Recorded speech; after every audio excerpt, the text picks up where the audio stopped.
comes to mind when you think about Canada? Maybe it's hockey or maple syrup, Celine Dion, ketchup chips, beautiful natural landscapes, Ryan Gosling, Tim Hortons, or Niagara Falls. Or maybe it's the Mounties, the Royal Canadian Mounted Police, longtime symbol of Canadian law enforcement. I imagine that you, like me, if you think of them, conjure up an image of them in their traditional uniform, wearing their scarlet red wool tunic, a wide-brimmed brown felt Stetson hat, high brown leather riding boots, dark blue riding breeches with a bold yellow stripe running down the outer legs. An enduring symbol of Canadian courage, competence, and justice. Usually, but not today. Dear God, not today. Whatever it is that comes to mind when you think of Canada, it probably is not biker gangs, drugs and gun smuggling, and a recent mass shooting deadlier than all but 5 mass shootings in U.S. history. One that went on for roughly 13 hours. Today, we deep dive into the tragic and what the fuck was happening 2020 Nova Scotia attacks, an event that would have gotten a lot more media coverage had it not coincided with the beginning of the COVID pandemic. This is the fascinating story of one man who snapped to a degree very, very few people ever have before, a man who also should have been stopped far earlier than he was, but wasn't thanks to the greatest series of law enforcement blunders I think I've ever heard about. Another crazy tale on this week's Why Can't More People Go Quietly and Not Take Others With Them If They Insist on Exiting Stage Left Before the End of Their Lives Play, True Crime Edition of Timesuck. This is Michael McDonald, and you're listening to Timesuck. You're listening to Timesuck.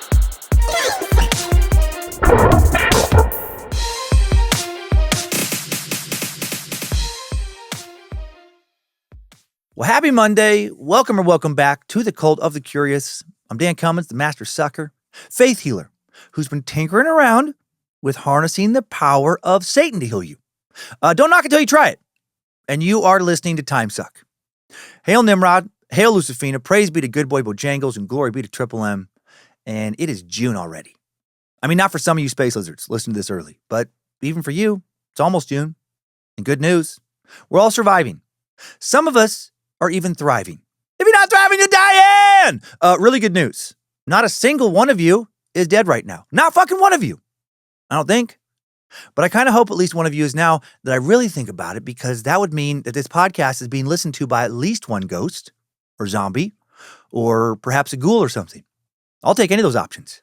I'll even take demon. Actually, I prefer demon. If you're a demon and you listen to this podcast, please send me an email as opposed to, I don't know, revealing yourself to me in my room at night or fucking something coming out from under my bed trying to strangle me. That sounds terrible. Speaking of terrible, I cannot believe this tragedy did not get so much more media attention than it did. And again, it's because it happened to go down when the world was being consumed by pandemic fears, but still, it's a fucking insane story.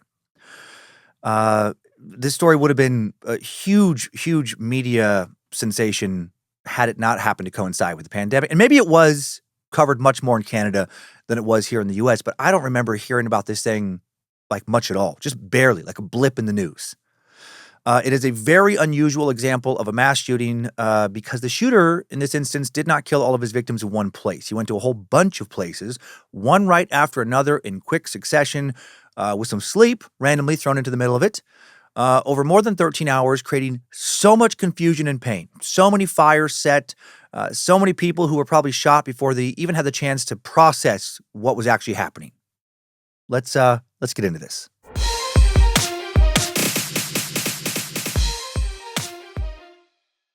Before we really dig into the details about the tragic events that took place in 2020 that are so outrageous, they read like a big budget thriller and not real life, there are a few things we need to have a base understanding of. With that in mind, here's how we're going to tackle today's topic. I do want to start by talking to you about your uncle again. Nancy, have you called anyone yet? Or are you just going to tell yourself that the reason he's always the oldest guy at the roller rink, usually by decades, is because he just has an exceptional love for and special relationship with roller skates?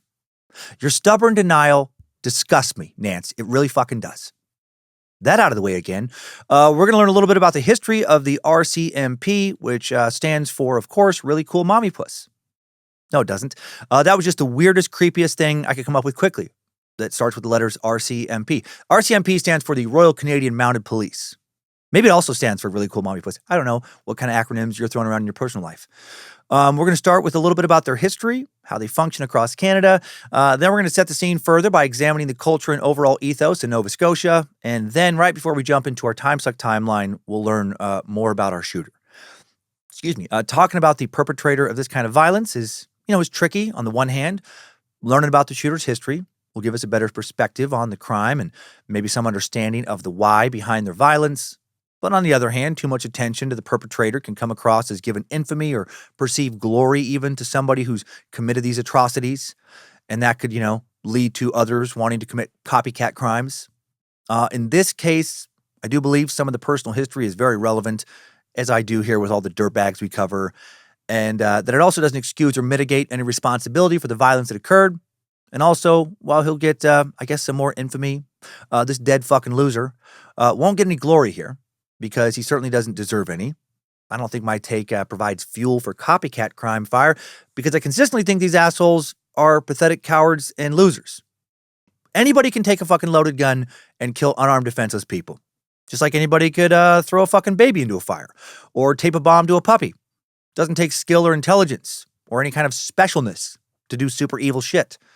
Mostly just takes an immoral disregard for human life, a sociopathic lack of empathy, a pathetic kind of victim mentality that allows you to think that just because you were abused or mistreated by some people, that somehow gives you the right to not only abuse, but outright murder other people who in all likelihood never did shit to you, or at least not enough to warrant their killings.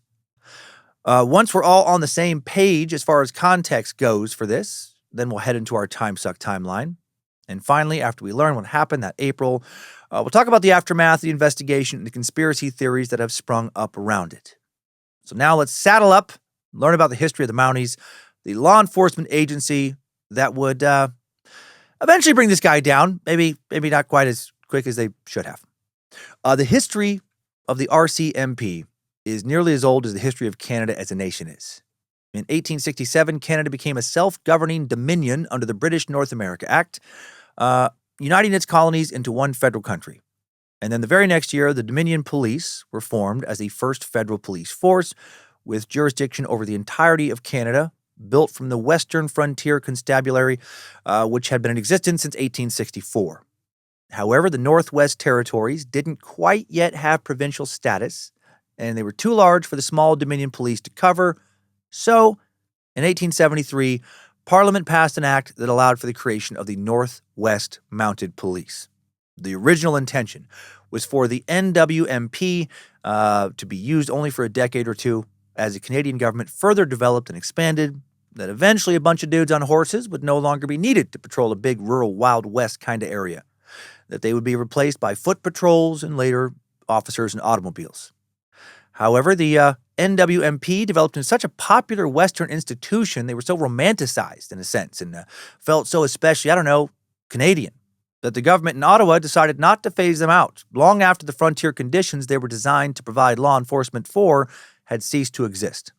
So the NWMP quite unexpectedly emerged as a national police force in 1919 as the Royal Canadian Mounted Police. Now, of course, they're not all mounted today. Most of them are not, but the name has remained.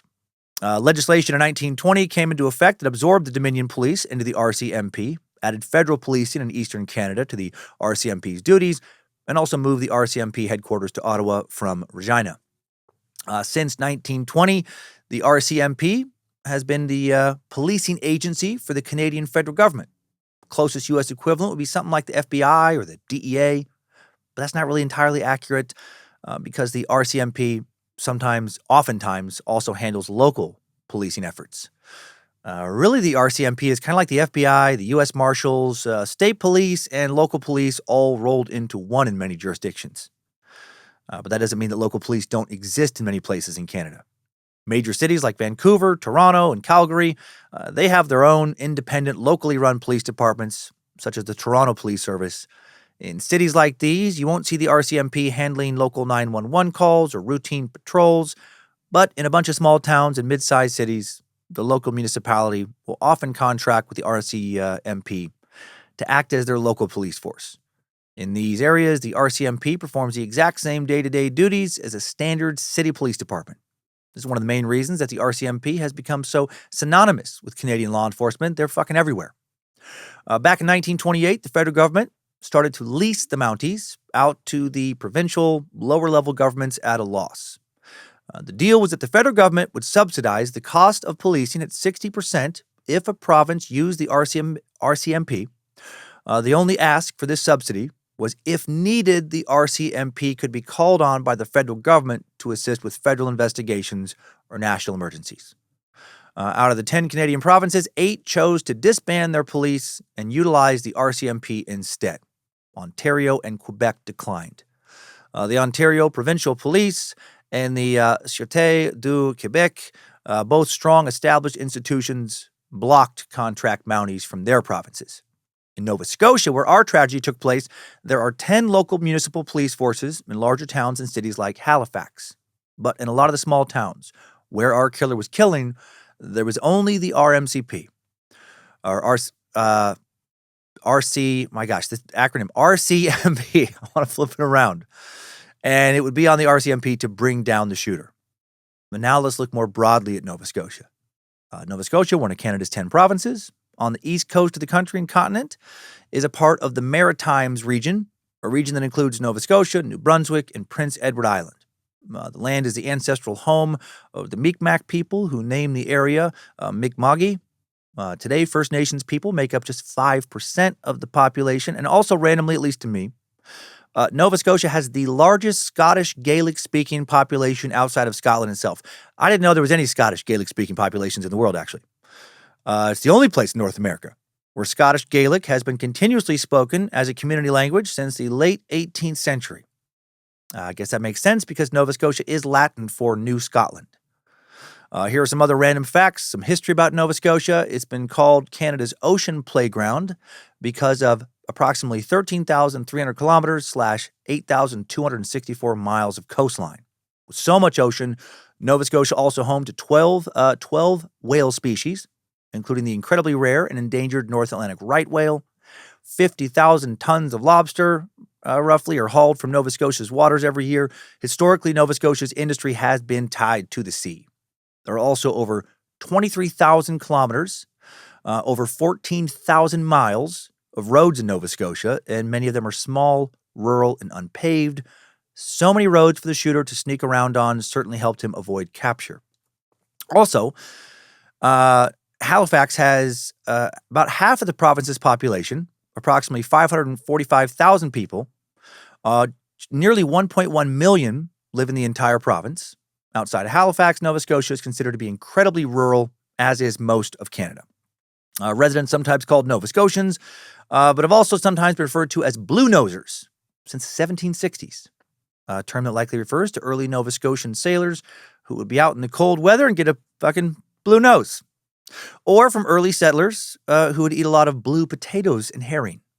Italian navigator and explorer John Cabot became the first documented European to sail along Nova Scotia's coast way back in 1497. French colonists established the first permanent European settlement many, many years later in 1605 at Port Royal, which became known as Acadia. The British followed and obtained control of the region between 1710 and 1758, establishing Halifax as the new capital in 1749. So it's been around for a while. Nova Scotia was one of the founding 4 provinces to join the Confederation with Canada in 1867, and for the entirety of its existence, most of Nova Scotia has been seen as being pretty fucking backwards by a lot of people. Cue Deliverance banjo music.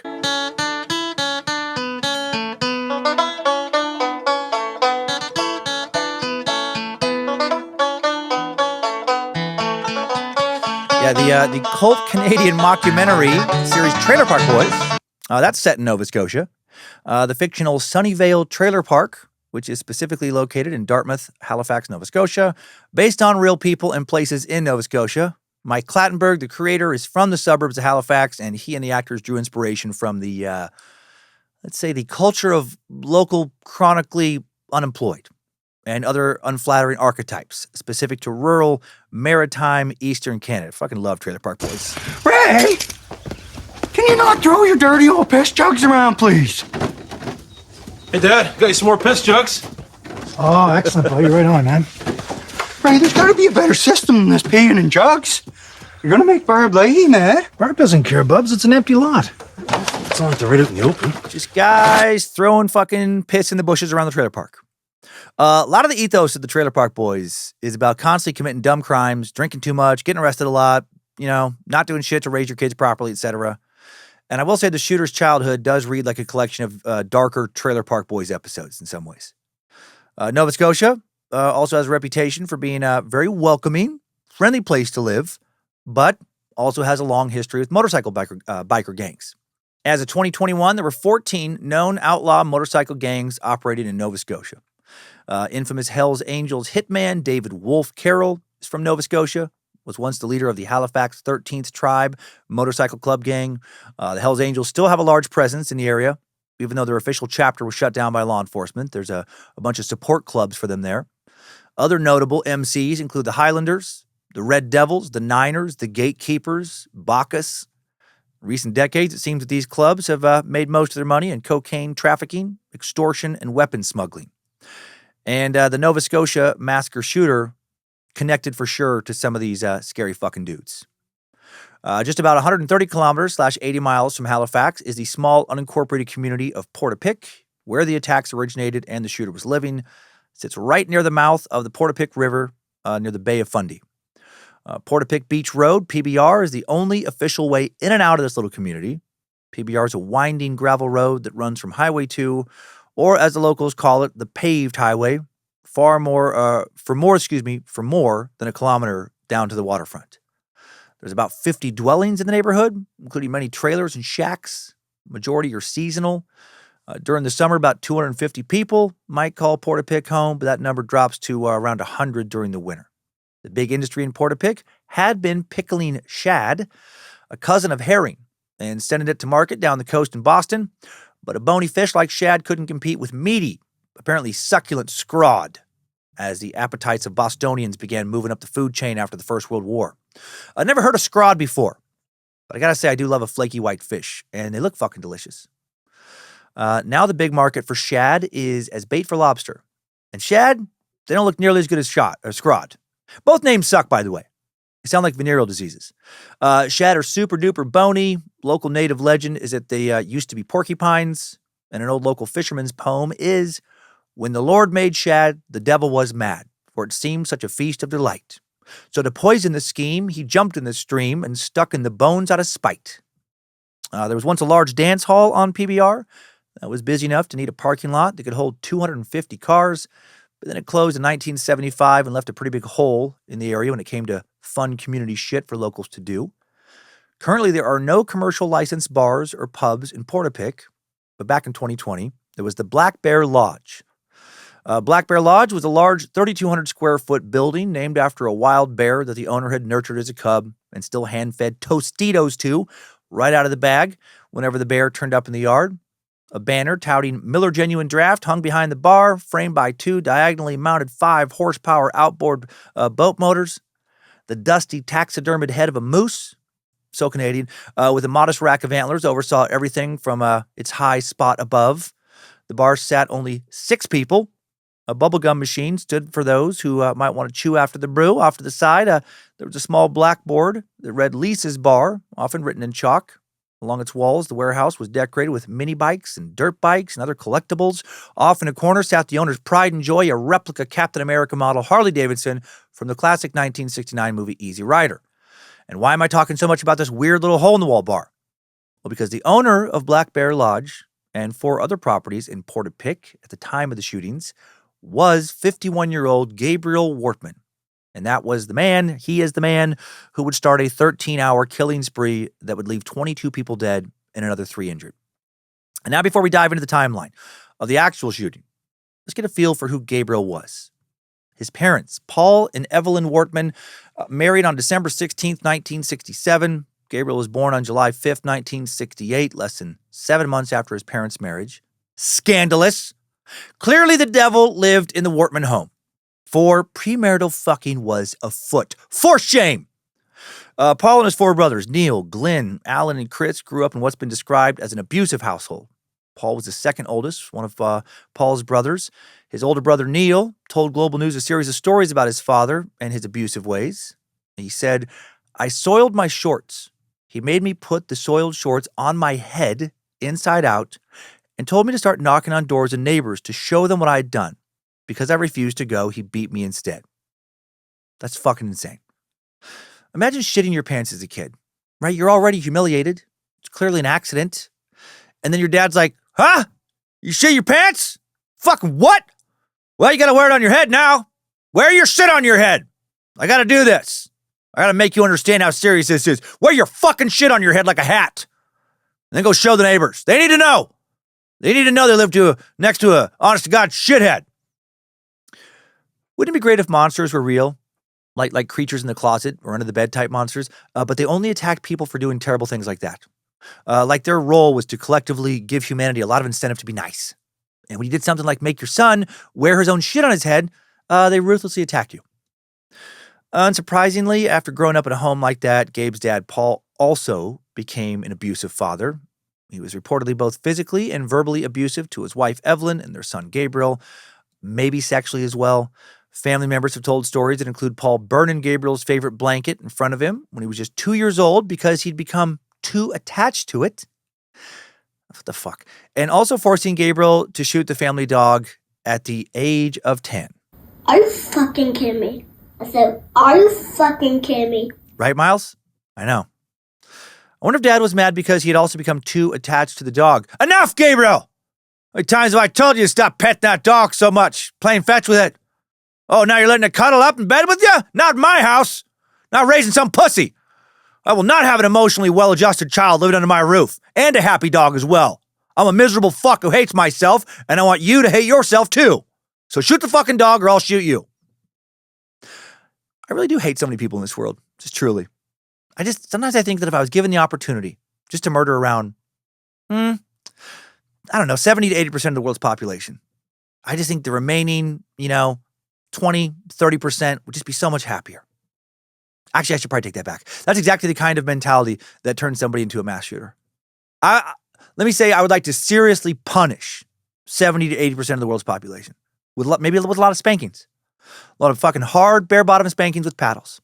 Follow-up spankings if necessary. And maybe some people who, just refuse to come to reason. Well, maybe those people get spanked to death. I should probably move on. Gabe's dad, Paul, was an industrial salesman who moved the family around a lot in both Canada and the U.S., sometimes leaving Gabe with his grandparents, other times taking him along. And this is fucking weird. In 1970, Evelyn had a second child, son named Jeff, who they just quietly and quickly put up for adoption, something Gabe did not learn about until he was 40 years old. Gabe would meet Jeff in 2010. What is the story there? Did Paul just not want Jeff because he wasn't actually the father? Did he not want him because he hated kids? Didn't want his wife getting attached to another one? I don't know. Two of Paul's brothers would join the RCMP. And once Paul took a 14-year-old Gabe to see his uncles in a big ceremony, he became obsessed with the RCMP.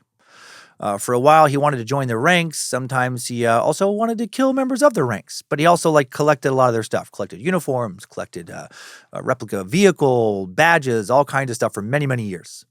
And now let's learn a little bit more about Gabe's childhood before we move on to his adult years. His uncle Neil, when interviewed following Gabe's shooting rampage by the Mass Casualty Commission, this commission assembled by the Canadian government to try and figure out why Gabe did what he did and how the RCMP had fucked up so badly in trying to stop him. They found that when Gabe was a young boy, quote, Neil said he would trade with younger children and cheat them. Neil didn't specify what Gabe traded, but he thought he did that to boost his ego. And he also said that Gabe used to draw attention to himself by, quote, making explosives as a little boy. He would take heads off of matches, bind them with an elastic, throw them on the sidewalk, and watch them explode. And as time went by and he got older, they became more sophisticated, right up to the point where he could make a pipe bomb. Neil heard that Gabe actually once blew the window out of his mom's car with one of his pipe bombs. He said that Gabe's dad, Paul, was a dark influence on him, not a good dude. That Gabe watched his dad beat the shit out of strangers in public over nothing, mostly road rage, it seems, on multiple occasions. That he also frequently bragged about stealing and often stole in front of him. Neil said, quote, Paul had a coat that he sewed, I don't know how many pockets inside that coat. Long, long coat. He'd go into the grocery store, fill them with steaks and things like that, high-priced items. He was always into something like that. Gabe's uncle Chris also talked to the commission, and he said of his nephew, he was always kind of a strange little guy, never known to have a friend. He had a difficult upbringing. Like I said before, his father and mother, you'd have to meet them. I could describe them, but you'd have to meet them. They're very bizarre, very strange. And as a result, Gabriel was too. There's a lot of dysfunction. There's a lot of dysfunction in the family in total. But his is really bad. Just his father is just, maybe he shouldn't have been a father, is the best thing to say. You know what I mean? And give Gabriel credit. He never had a child, and he knew. He had no intention of ever having a child. He knew. Chris would go on to recount a time when Gabe was just 7 years old, and his dad, Paul, put a loaded gun in his hands and told him to shoot him with it.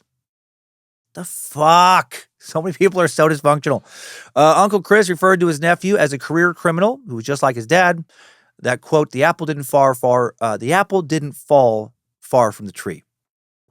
A girlfriend Gabe dated when he was in his maybe late teens, early 20s, interviewed by the commission, only identified by the initials of EE, said Paul confided in her that he had been sexually abused as a young child by both his father and one of his uncles.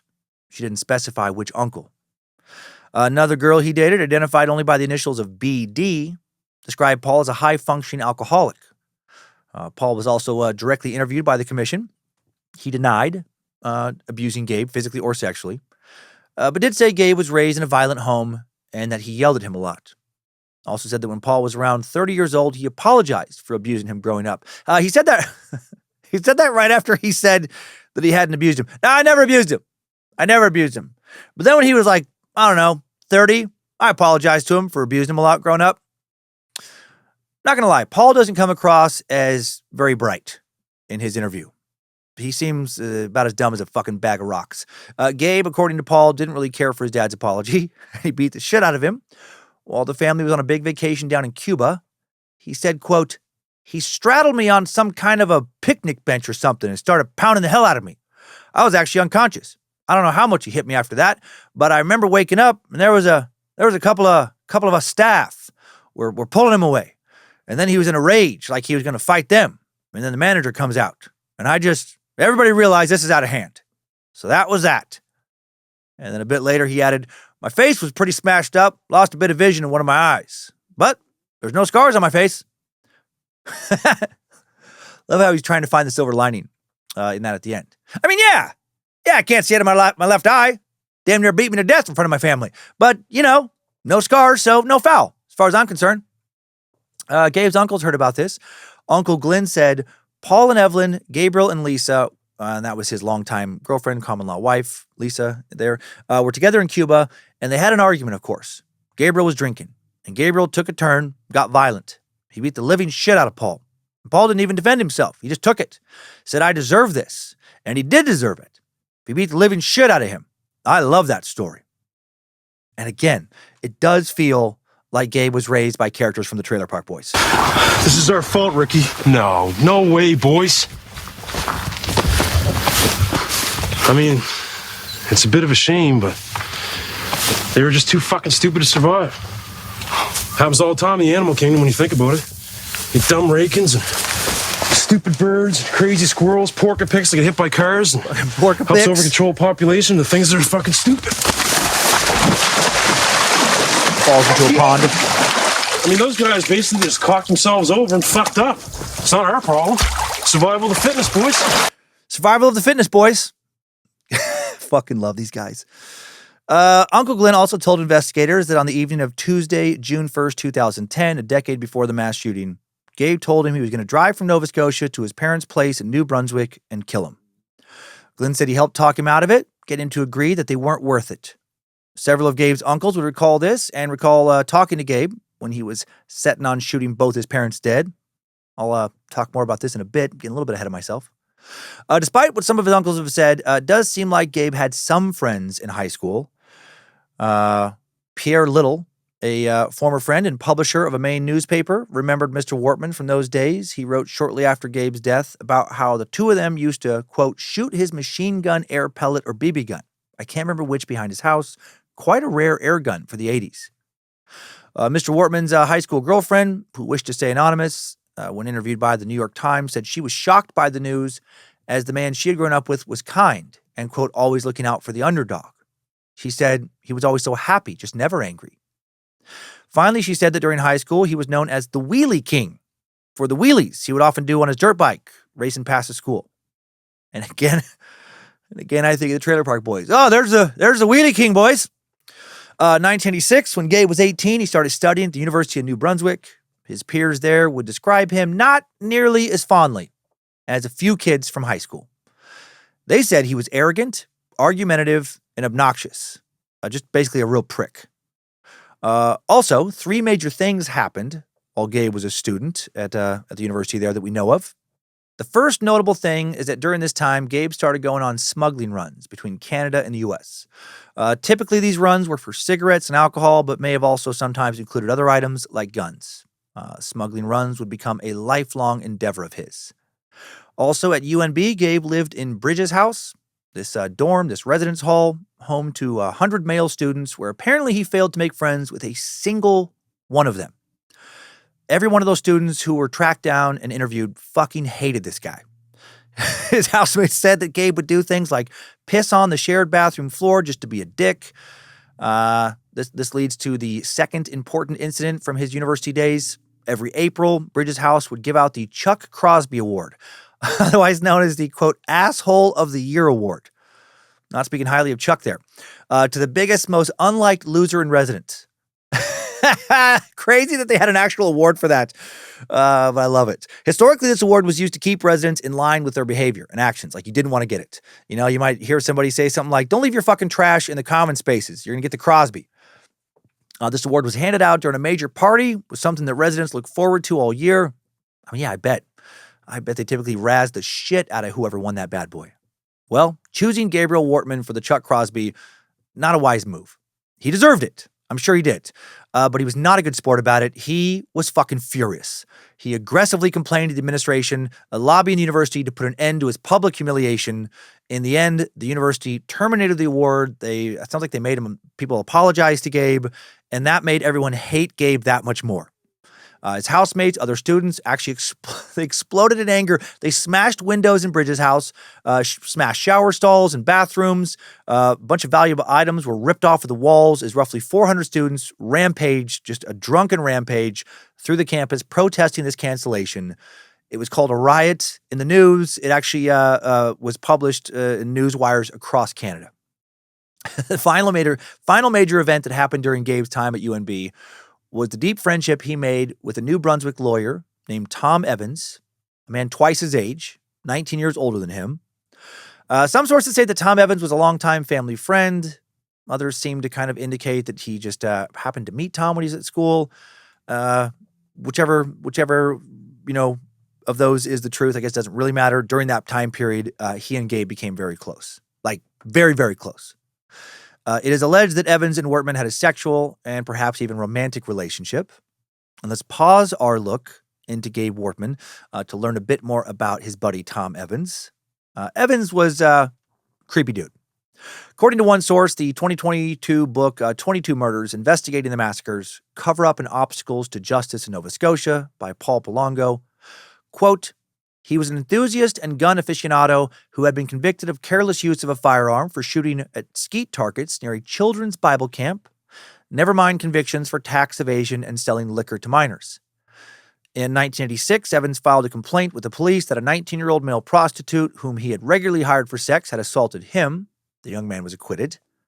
According again to Palongo's book, quote, in 1989, the New Brunswick papers were full of stories regarding the arrest of 5 South Americans on a conspiracy to break a pair of Colombians out of jail. The 2 men had the unfortunate luck of crash landing their plane packed with 500 kilos of cocaine at an airport just outside of Fredericton.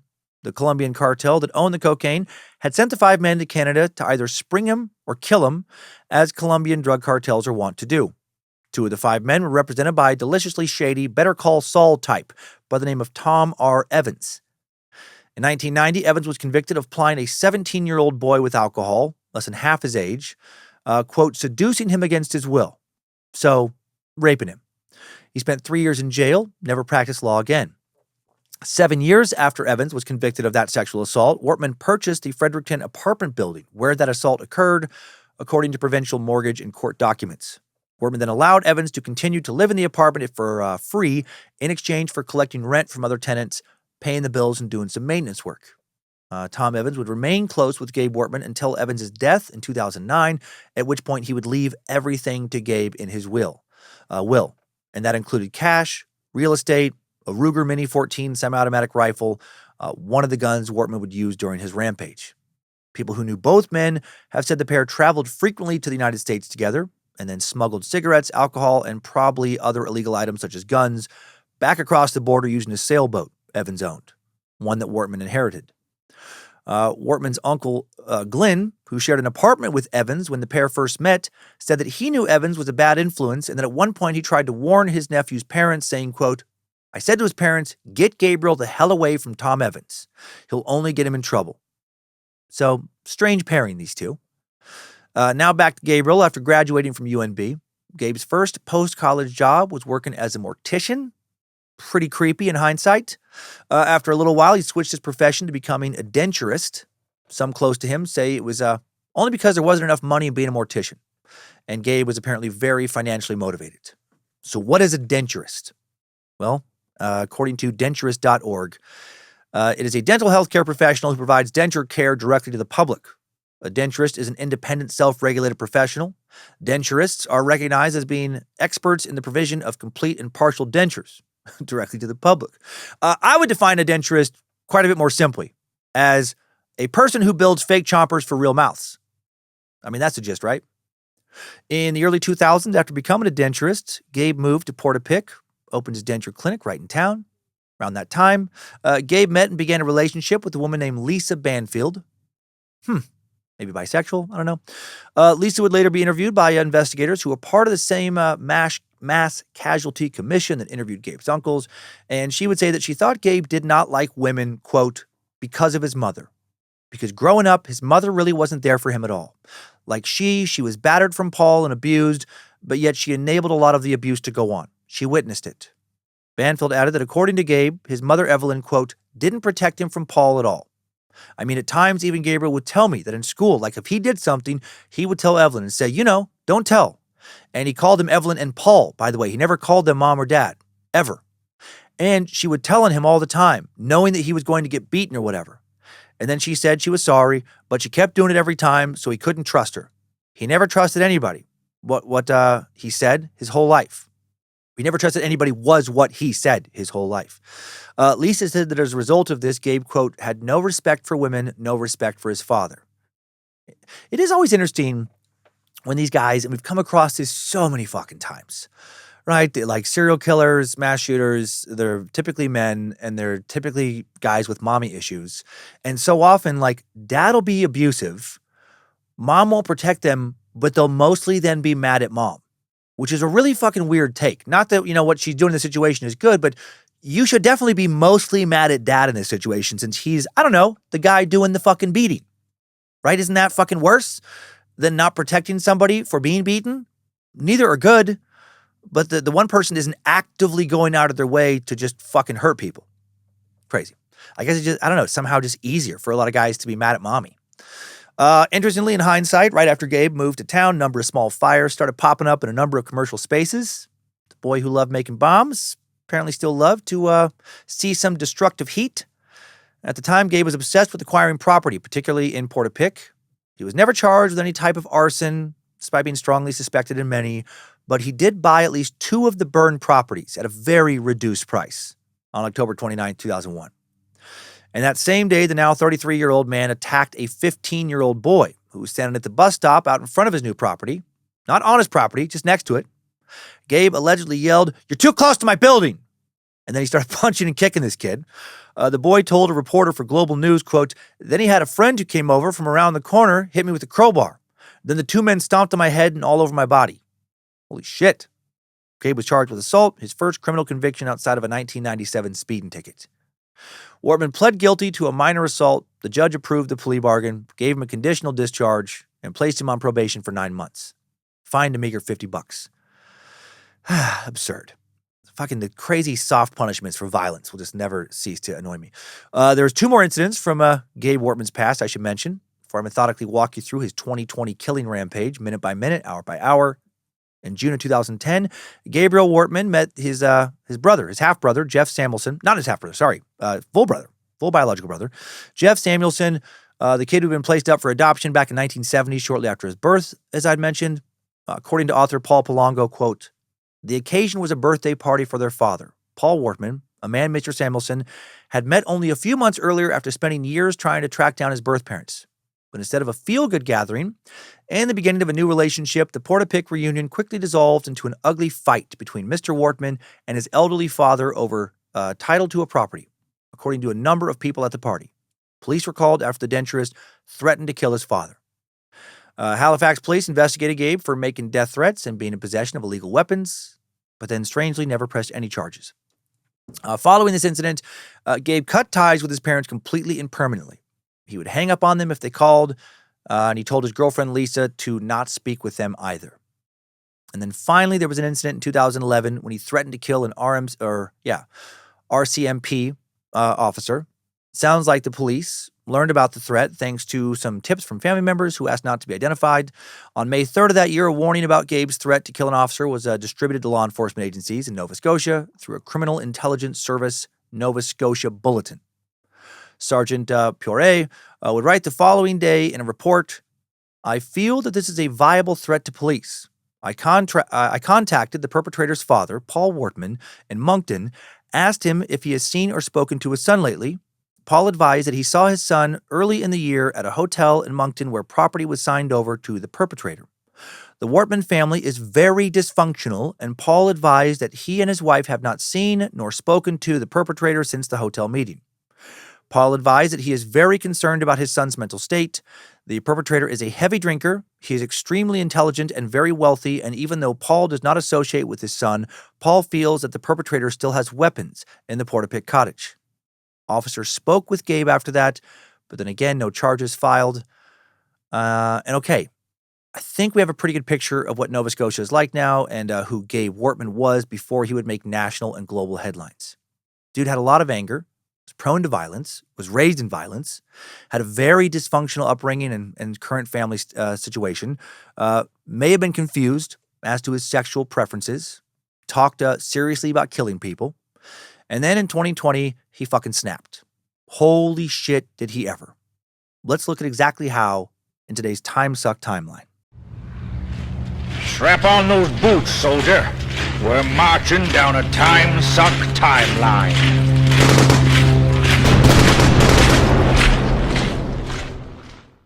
Saturday, April 18th, 2020. Early evening. Canada's been in a lockdown due to the COVID-19 pandemic for about 2 weeks. Shit has just gotten really weird for Nova Scotia and the rest of the world.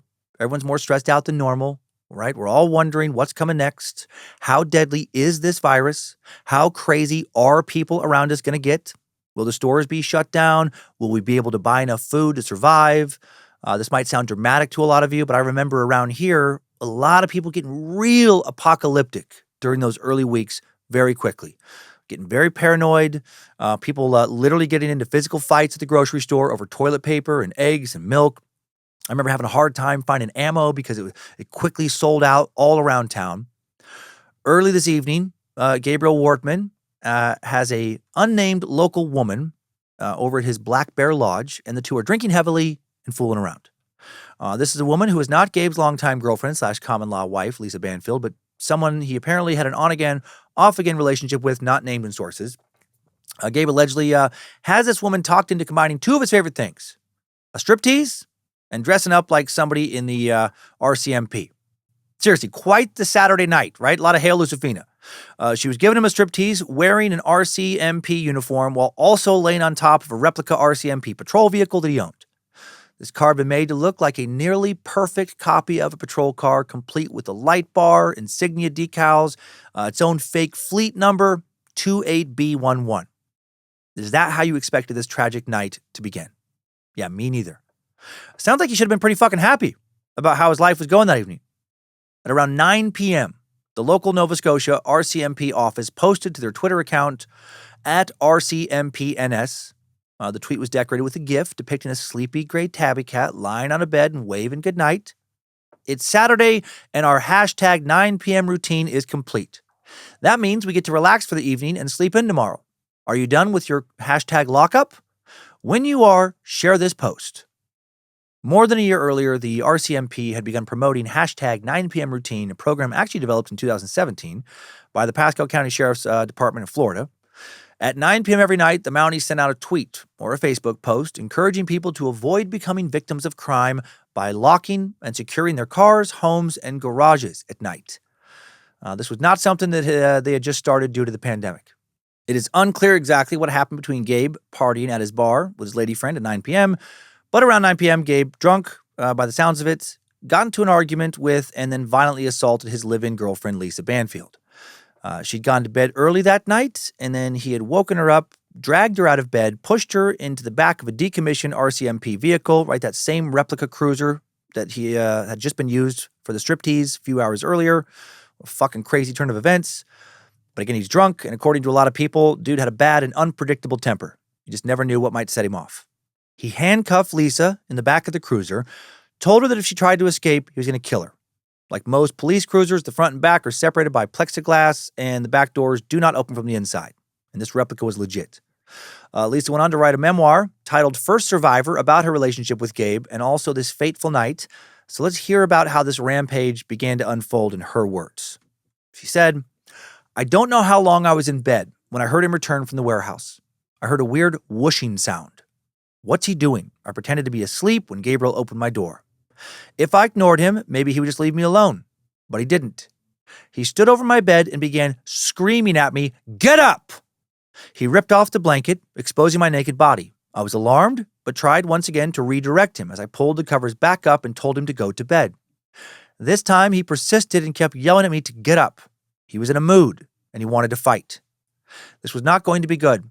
Without warning, he took my laptop from my bedstand and smashed it on the floor. 'Gabriel, what are you doing?' I screamed. Furious, I hadn't moved as he had commanded, he grabbed my cell phone and did the same thing, but this time crushed it under the weight of his boot. Something within him snapped. He yanked the blankets off me and grabbed me by my hair, forcing me to the floor. He got on top of me and started choking me. My instincts took over and I tried to stay calm. 'Gabriel, it's okay, I'm sorry,' I said. 'Get up,' he ordered me. 'I'm done.'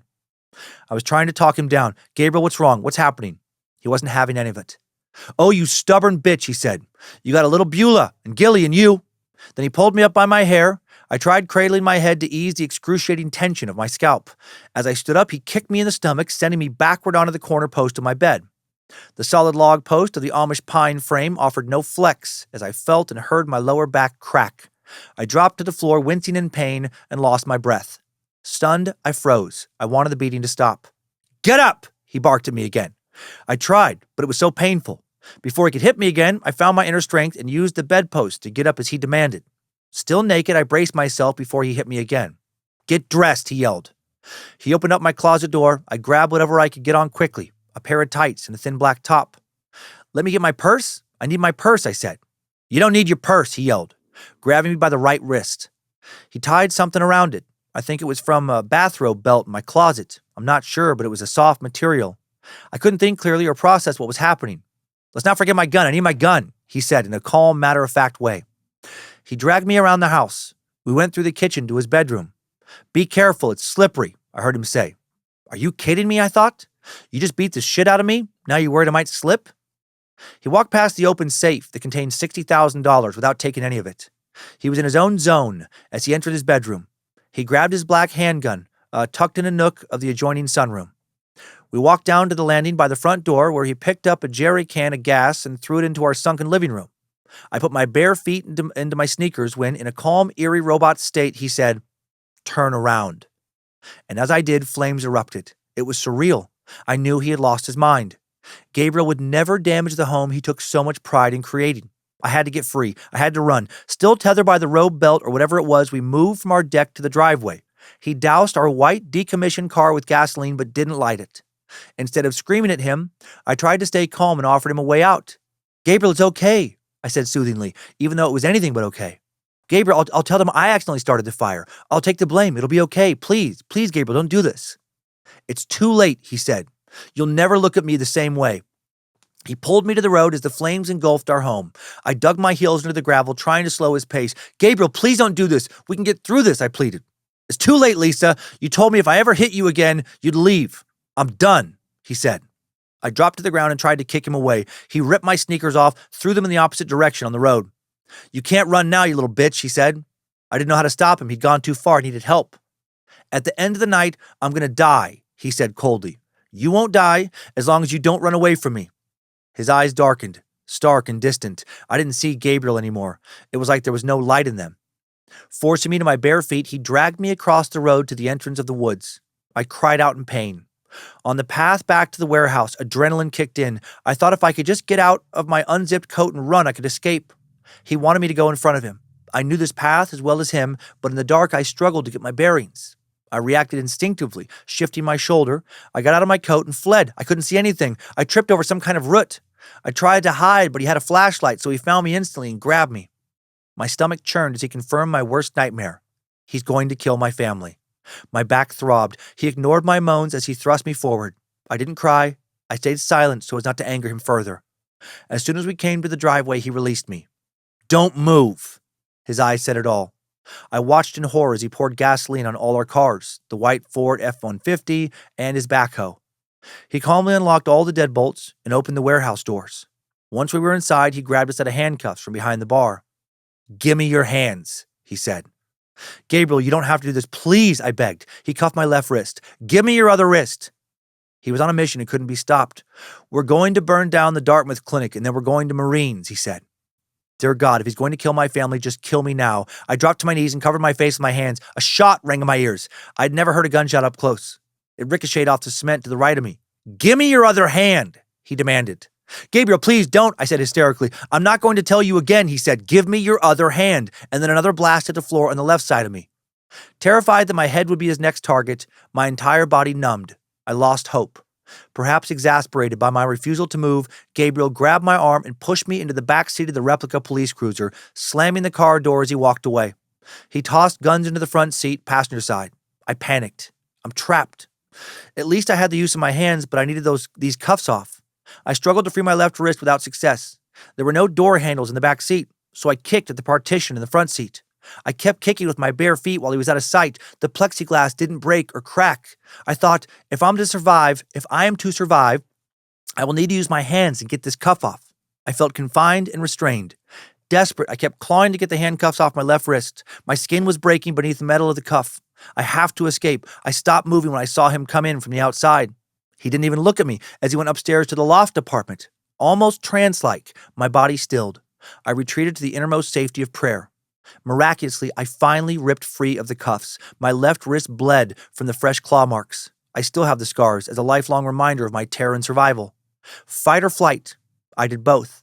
I reached around the window divider on the passenger side, but the plexiglass didn't budge. I tried the other side, and suddenly, it gave way. By the grace of God, there was just enough of an opening for me to get through. I crawled into the front seat and opened the driver's side door, and then I ran for my life. Knowing he was still up in the loft, I bolted straight for the woods to my right. There was no windows on that side, so Gabriel wouldn't see me. I managed to get through our property line to where I saw a truck on a neighbor's property. I didn't want to involve anyone else, so I went to the truck there. I checked the back door, and it was unlocked. I jumped in and quickly looked around for something warm to wear. The dome light came on, and I freaked out that he was going to see me. But within seconds, the light dimmed. I was freezing. As I reached around, I felt nothing but tools. Then I saw a neon vest, but I definitely didn't want that. My heartbeat was racing beyond my breath. I couldn't stay here. If he lit fire to all of our vehicles, what if he did the same thing to this one, I thought. I jumped out and dashed into the woods. The spindly trees whipped about my face and head as I tried to move deeper into the forest. I was terrified that every branch cracking beneath my weight would give me away. I crawled on my hands and knees in order to get through them. The tie on my wrist trailed behind me and kept catching on twigs and branches. I pulled it off. With no light but the moon, I kept moving and my bare feet wincing in pain, explosions like firecrackers filling the night air. My ears were hypersensitive to every unfamiliar sound, and I dragged my body for what seemed like forever. Finally, I came upon a falling tree trunk with big roots. Thank you, God. I crouched like an animal in its hollowed opening. Gabe, luckily, did not notice her escape before he set the warehouse on fire and burned it to the ground. She will hide in the woods by that tree trunk all night, wearing little clothing. And the next day, Banfield will tell police that her common-law spouse had devolved from a, quote, loving, kind, and generous man when they had first met into a moody and violent partner who since 2003 had routinely assaulted her. She said, quote, in the past, he was abusive, and I would appease him and say whatever I could to make it stop. She told the RCMP she didn't report the abuse because, quote, she didn't want to get him in trouble. And in hindsight, I wish I would have, because maybe this wouldn't have happened. Banfield, then 51 years old, just like Gabe, described other beatings at the cottage, saying her spouse's explosive anger was typically triggered by small disputes. Before this last assault, she said the last time she'd experienced domestic violence at his hands was 3 years earlier. So weird, right? He had been relatively calm for 3 years, and then holy shit did he just fucking snap. Was he worried? The lady who had stripped for him was going to tell Lisa, and then she was going to leave him? Lisa, unsurprisingly, will be asked by numerous investigators if she had any inkling that Gabe was going to go on this shooting spree. She has consistently denied that she had any idea he would ever do such a thing. She knew, obviously, that he was violent. She had been the recipient of that violence, witnessed him be violent towards others, heard him say plenty of crazy shit over the years, heard him talk about, threatening to carry out violence against various members of his and her family for years. But mass shooting, she claims he never said anything that would indicate he was thinking about doing that. She said regarding his other victims, I had absolutely no idea about his intentions or his reasons for killing any of them. The only hint she seems to have ever given as to what made him snap was COVID. She said he was paranoid during COVID. He talked like a crazy person. But she hasn't, to my knowledge, specifically said what crazy things he was saying. Okay, after setting most of his shit on fire, maybe looking around for Lisa, but maybe not, Gabe then drove that police car to a neighbor's house, the Blairs, at approximately 10 p.m. Right, drove over there in his replica RCMP car, wearing a replica RCMP uniform, and those details are very important. Fucking terrifying. And now, the 13-hour mass shooting begins. Greg and Jamie Blair lived just up the road with their 2 young sons, ages 10 and 12. Greg and Jamie were well-liked in the small community. Friends and family called Jamie Chicken, some sort of endearing nickname, I guess. The couple ran a business together, selling and installing propane and natural gas equipment across much of Nova Scotia. It was just days before Greg's 46th birthday, and the couple had just paid off their mortgage. Earlier that evening, the Blairs had hosted 2 Portapique neighbors over for dinner. With new COVID-19 restrictions in place, they'd eaten steak and potatoes on a table set up in the garage with the doors open, allowing the cool spring air in. They had plans to burn some brush they'd cleared earlier in the day, make a little bonfire to close out a solid Saturday. But then that all changed when Gabriel Wortman arrived at the property and shot Greg on the deck of the house. And I should add, no one has come forward to say that this couple and Greg were on bad terms, even remotely so. The boys were playing video games when they heard the boys were playing video games when they and their mother Jamie all heard Greg yell, "What the fuck are you doing with the gun?" Right after that, from just outside the house, they hear a single gunshot and then hear a body hit the deck. In an instant, Greg has been killed mere steps from his front door. Jamie then grabbed the boys, pushed them down the hallway. Then they all ran down into the boys' bedroom where Jamie, shut the door, called 911 at 10:01 p.m. She was the first person to alert the RCMP to a problem in Portapique. She stayed on the line while shielding her sons from the gunman to the other side, who was on the other side of the bedroom door. Very quickly. The boy's half-brother, 27-year-old Tyler Blair, who was not there that night, will later say, "My 2 little brothers hid behind the bed and Jamie put her back up against the interior door of their bedroom. He just shot right through it." For whatever reason, Gabe never entered the room after shooting Jamie dead through the door. When Tyler later went to the house to collect some of Greg and Jamie's things, he said he found at least 8 bullet holes through that bedroom door.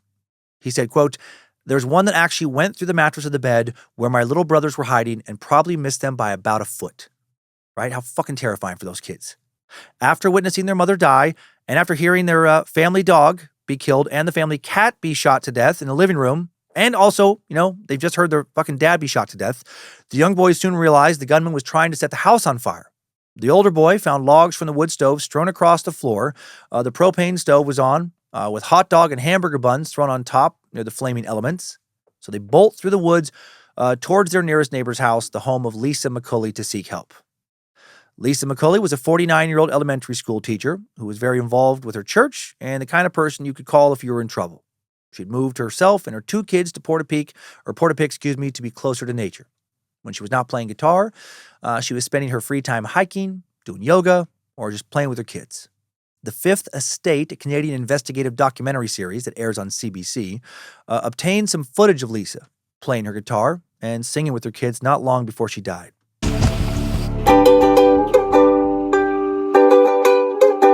I know you belong to somebody new. Oh man, so sad.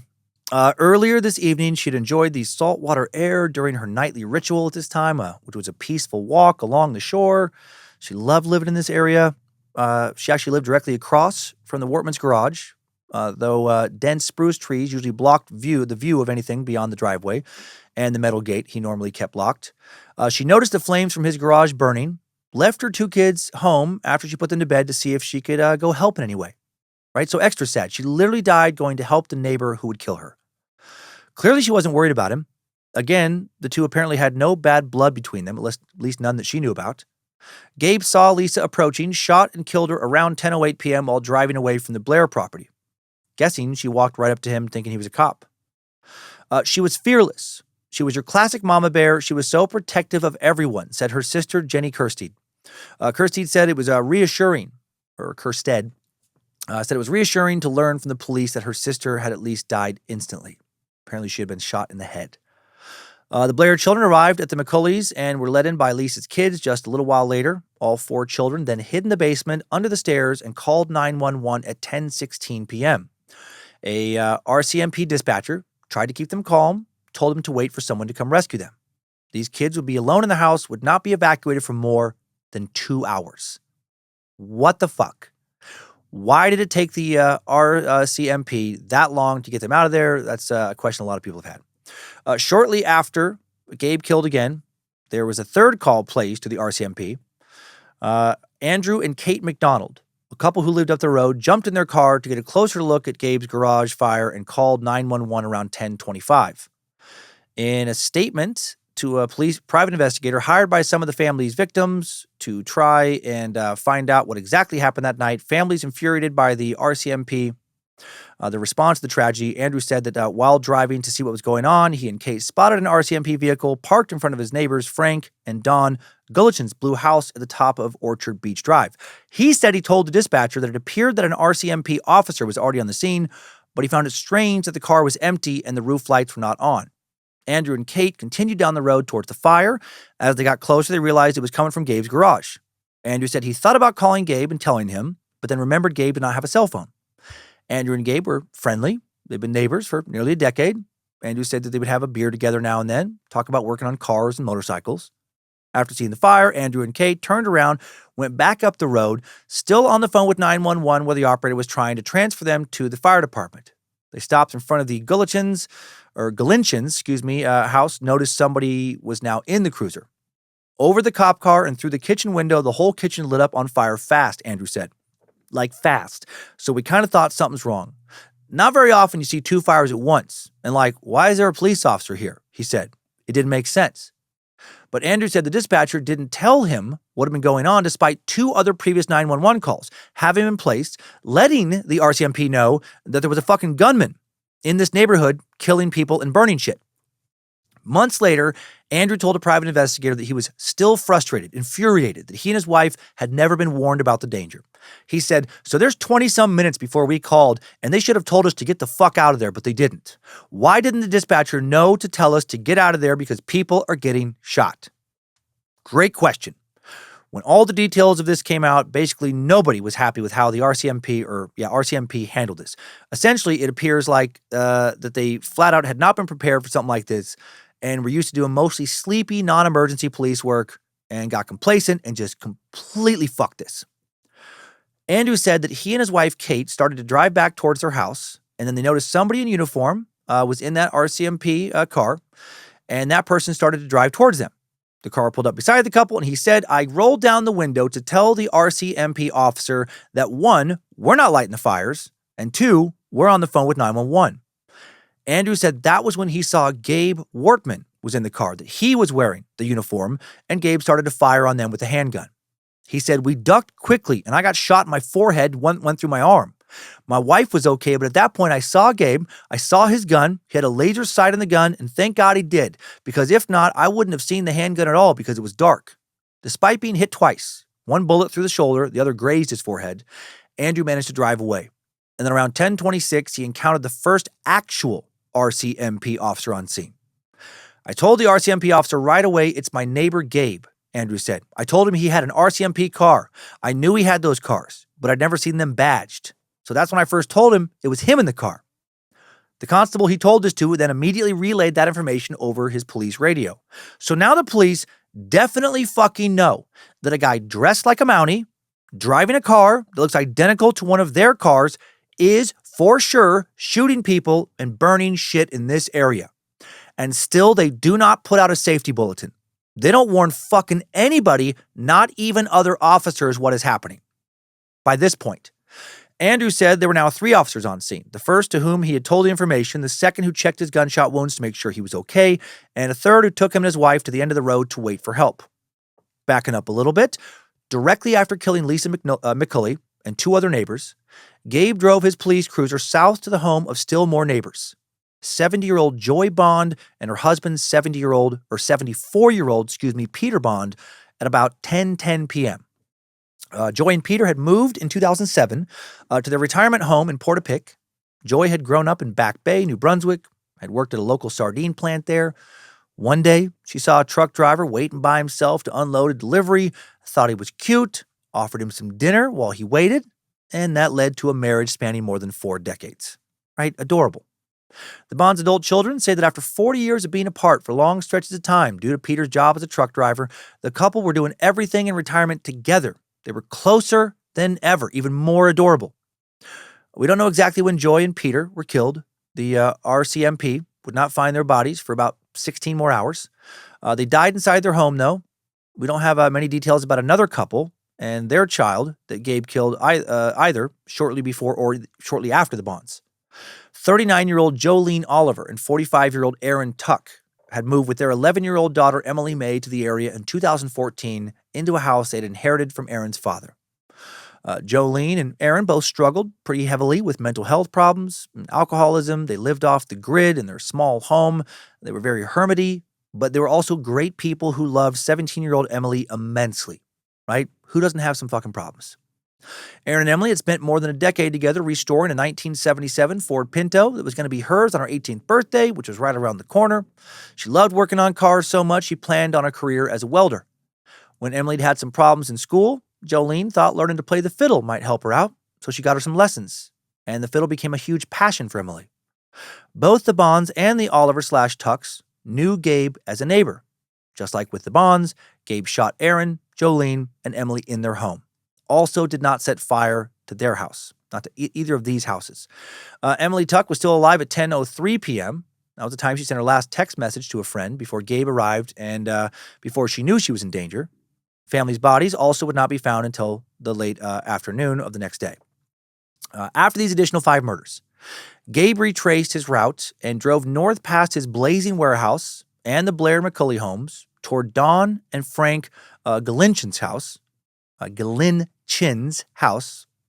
More neighbors, right? More neighbors he had 0 known problems with.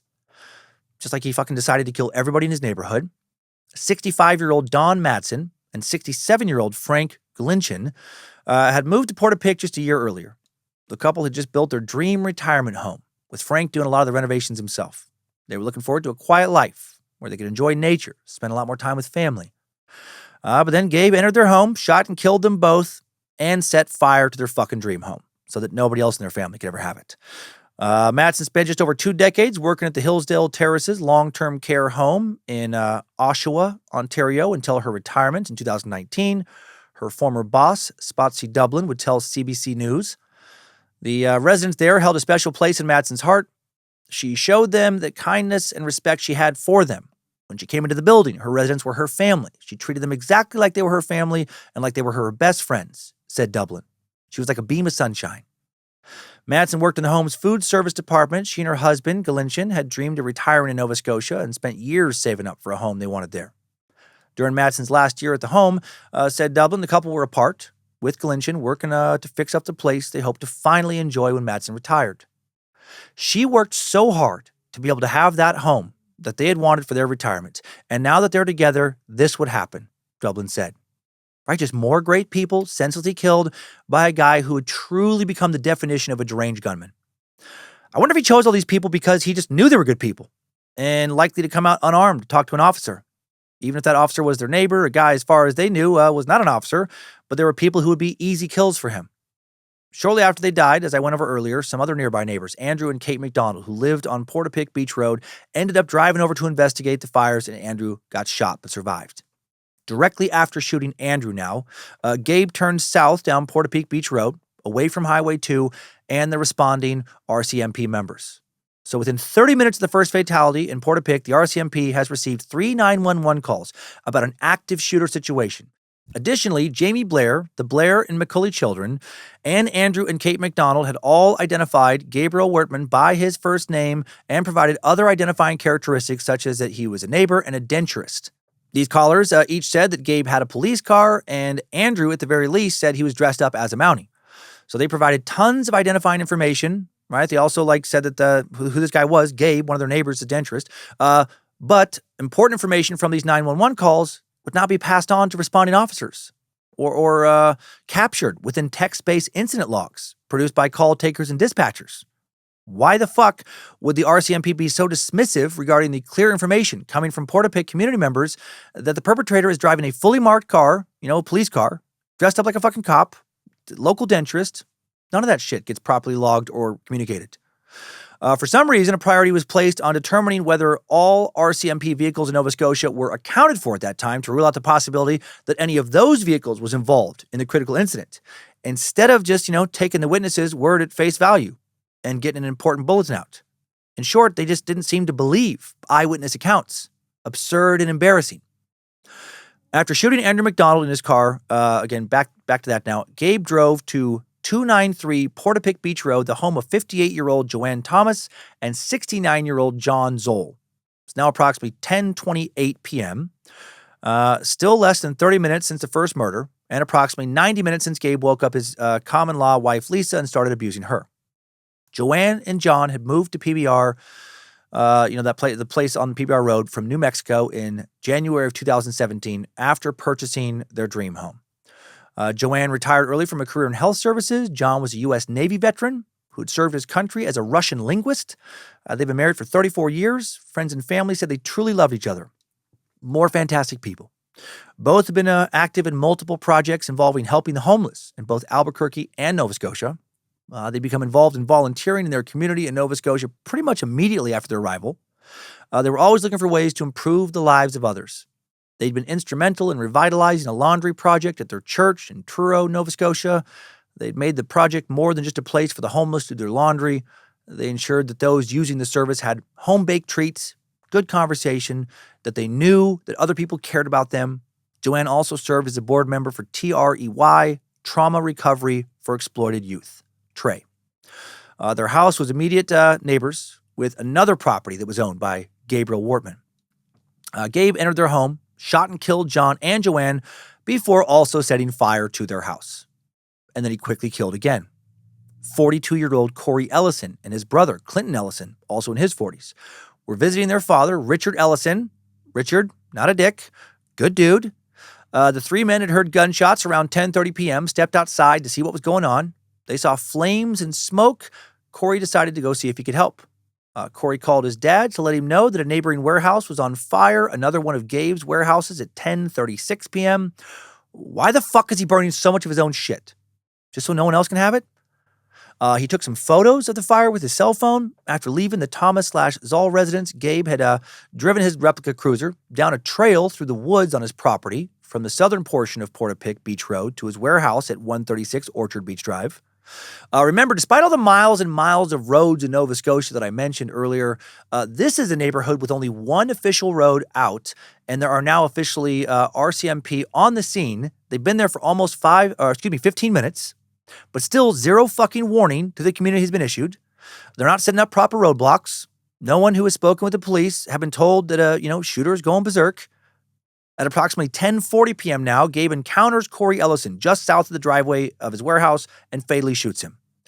The shots that killed Corey were heard and reported by the Blair and McCulley children, who were still on their call with 911. Friends and family say that Corey was thoughtful, a kind person who went out of his way to help others. He was also legally blind, but that didn't keep him from his passions with sports and outdoor activities. He loved fishing, archery, shooting sports, the NFL, and music. And he died attempting to help a neighbor in trouble. After shooting Corey, the 13th person he has killed in less than 45 minutes, by the way, Gabe drove down a dirt track that was known in the community as the Blueberry Field Road at around 10:40 p.m., driving along an unmarked, unofficial road that runs alongside a blueberry field. Within 5 minutes, he had accessed Highway 2 and then drove east towards Great Village. Meanwhile, at 10:44 p.m., RCMP Staff Sergeant Brian Redhill began to give directions to secure the perimeter. Officer Redhill instructed Officer Chris Grund, who was en route, to seal off Highway 2 at Hillview Lane, east of Portapique.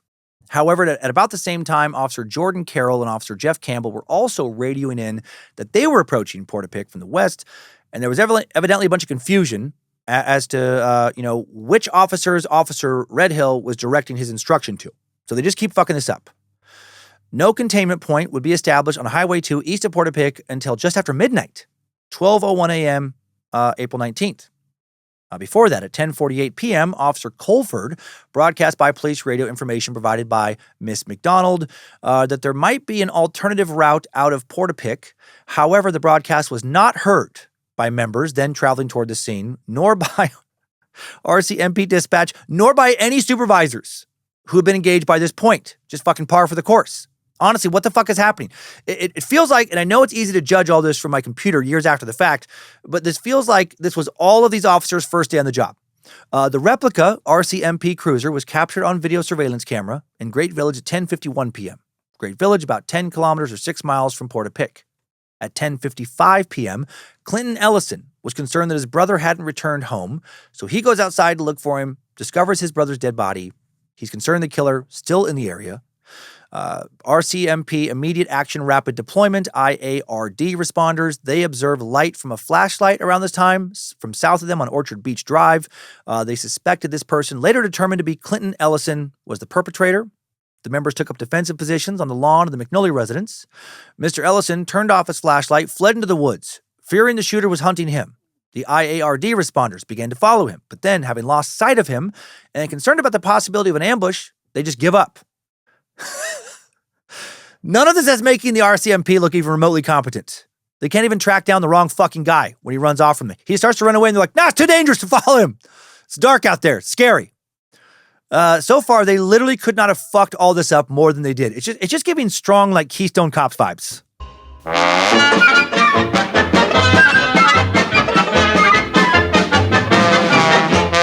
After receiving a call from Clinton from the woods, his father, Richard Ellison, phones 911 at 10:59 p.m., almost exactly an hour after the shootings began.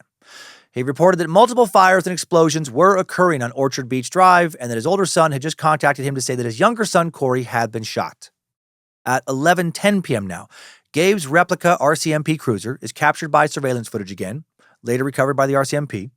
Entering the DeBert Business Park, he had hid his vehicle behind a welding shop, and he'll just stay here overnight, get himself some shut-eye. All this wanton murdering, pyromania really tuckered him out, I guess. Baby boy needed some sleepy sleep, little widow nappy poo. 5 minutes later, the RCMP stops actively searching for Gabe, stating that they have no further indication of his likely location. This is what a few sources say. I want to think this is incorrect, but I'm not sure that it is. I mean, it does kind of feel on brand. All right, ladies and gentlemen, let's get some sleep. It's too dark out there to find any shooters. All the best law enforcement professionals know that you can't find people at night.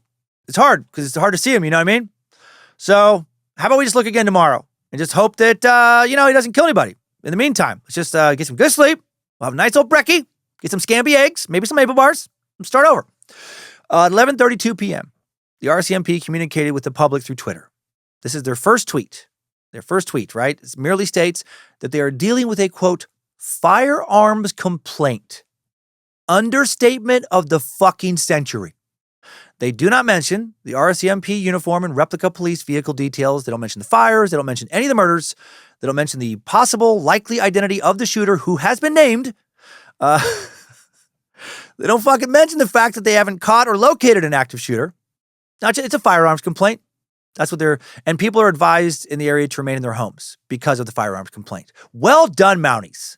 Well done.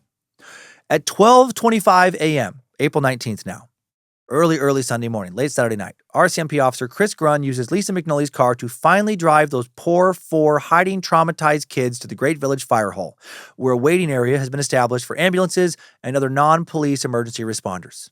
Those poor fucking kids, left alone for hours after the parents were shot. At 5:43 a.m., jumping ahead now, Gabe Wortman leaves his hiding place behind the welding shop after getting that shut-eye, right? Just stretches out. Oh, okay, let's go get some more fire and murder done. Almost an hour later, at 6:30 a.m., his common-law wife, Lisa Banfield, finally feels safe enough to leave her hiding spot in the woods near Gabe's warehouse. She seeks help at a nearby house.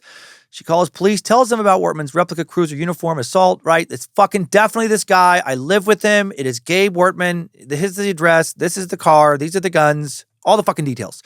5 minutes later, RCMP officers arrive and talk with Lisa. They perform a cursory medical exam, describe her as having no visible serious injuries, although she was in a, quote, state of terror and had a distraught, disheveled appearance. Yeah. She was having trouble walking because the lower back pain suffered as a result from the perpetrator's assault on her was mildly hypothermic. She again describes Gabe's replica cruiser. Says, this is what Gabe is driving. This is what he's wearing. This is what he looks like. These are his guns. Every fucking detail you could possibly need. This is where his properties are located. And apparently, she also told them that he had all sorts of replica uniforms, not just RCMP stuff, but fire responder uniforms, all kinds of things. He'd been collecting shit, or first responder uniforms, like firefighter, excuse me. But he'd been collecting all kinds of shit for as long as she had known him. Dude was weird. Also at 6:35 a.m., Gabe arrives at the home of Alana Jenkins and Sean McLeod on Hunter Road in Wentworth. This is about 40 kilometers or 24 miles from where he had hid overnight. Also about that same distance from Port-au-Pic. So he has not traveled far at all, actually. He is still very much in the same area, driving the same fucking car, wearing the same clothes. 36-year-old Alana Jenkins and 44-year-old Sean McLeod, both longtime employees of Correctional Service Canada. Alana worked at the Nova Institution for Women in Truro, and Sean worked at the Spring Hill Institution. Alana was heavily involved with St. Francis Xavier University and their forensic psychology program. This was something very near and dear to her heart. Loved helping to mentor students there.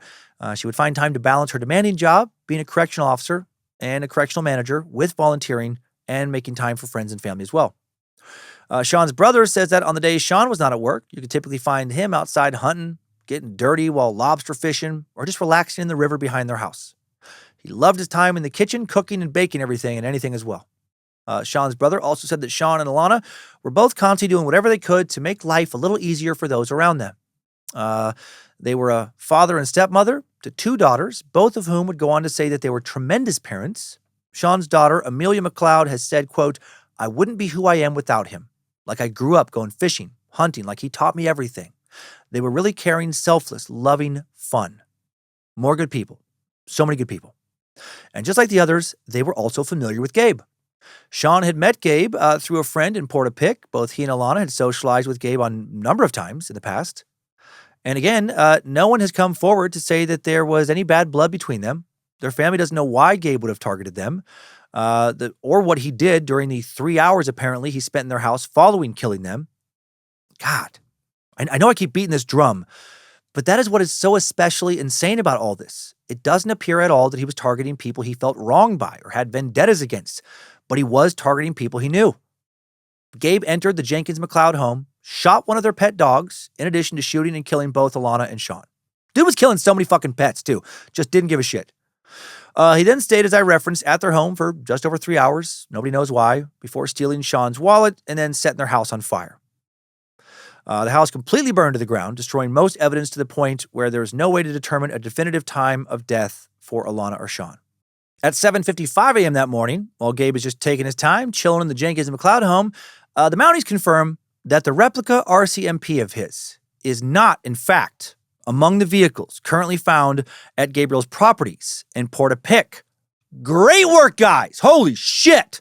Great work determining that the car numerous witnesses have said he's fucking driving around in isn't still sitting at his house and not being driven. Oh, incredible. Promotions for everyone.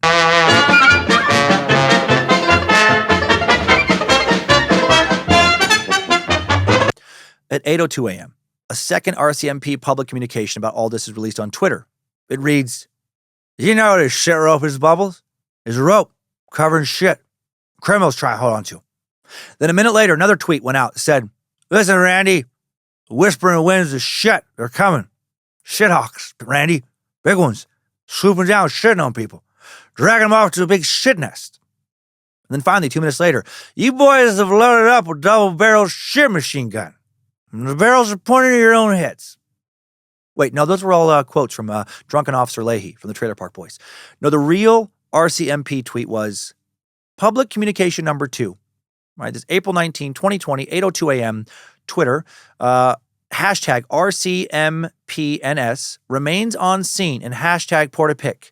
This is an active shooter situation. Residents in the area, stay inside your homes and lock your doors. Call 911 if there is anyone on your property. You may not see the police, but we are there with you. Hashtag Portapique. Glad they fucking finally mentioned an active shooter. But what didn't they mention? They didn't mention he has been seen in uniform, that he's driving a car that looks like one of theirs. Pretty important fucking details. 2 minutes later, a be on the lookout BOLO notice is sent out to RCMP members stating that the perpetrator is potentially using fully marked Ford Taurus car number 28B11 and could be anywhere in the province. Great work. Remember that the first witnesses to the violence had told officers that Gabe was dressed like a Mountie, driving a car that looked like a Mountie Cruiser, and yet this is the first time the information being shared to other law enforcement officers. Officer Bruce Briers broadcast a message to all RCMP members that, quote, "We're looking for a potentially white, fully marked PC 28 Bravo 11. Please wear your hard body armor the rest of the duration of your shift today, just in the event you come across this vehicle." Still seems hesitant to accept that the writing on the wall is in fact real. Corporal Heidi Stevenson asked RCMP Operational Communications if a media release with details of the replica cruiser should be issued to the public at 8:44 a.m. 10 minutes later, a third tweet is released. It includes a photograph of Gabe, but does not provide info about the replica cruiser or say he's in uniform. Fuck you fucking idiots. The tweet read, public communication number 3, April 19, 2020, 8:54 a.m., Twitter. 51-year-old Gabe Wortman is the suspect in our active shooter investigation in hashtag Portapique. There are several victims. He is considered armed and dangerous. If you see him, call 911. Do not approach. He is described as a white man, bald, 6'2" to 6'3" with green eyes. Photo attached. 9:12 a.m. Similar social media message posted by the RCMP on Facebook. Right, just says a lot of the same details. 8:50 a.m., 70-year-old Tom Bagley left his home on foot for his usual morning walk along Hunter Road. Tom had enlisted in the Royal Canadian Navy at the age of 15. He'd signed on for 10 more years with them at the age of just 17. He went on to serve on ships, including the HMCS St. Laurent, the HMCS Marjorie, and the ship he was the most passionate about, the HMCS Bonaventure.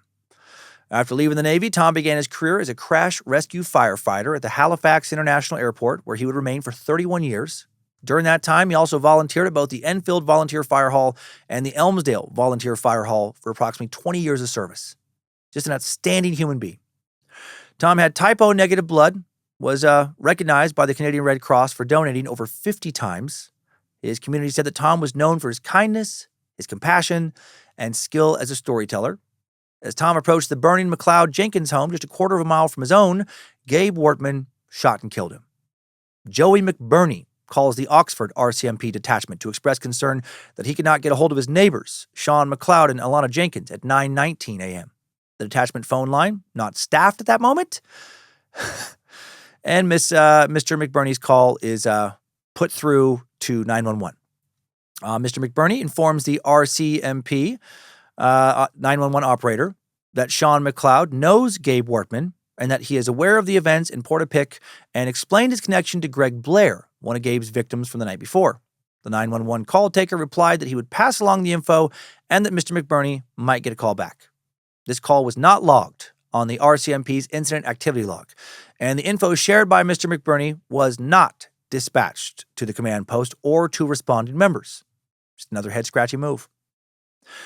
After eating Sunday breakfast on April 19th, 65-year-old Lillian Campbell Hyslop put on her safety vest and got ready for her regular morning walk from her home near the corner of Highways 4 and 246 down to Old Station Road. About 10 kilometers or 6 miles there and back. Lillian and her husband Michael had retired to Wentworth in 2014, about a 30-minute drive from Portapique. Lillian had worked as a nurse at White Horse General Hospital and then later for the Yukon government in its health services branch. She also sang alto in the church choir.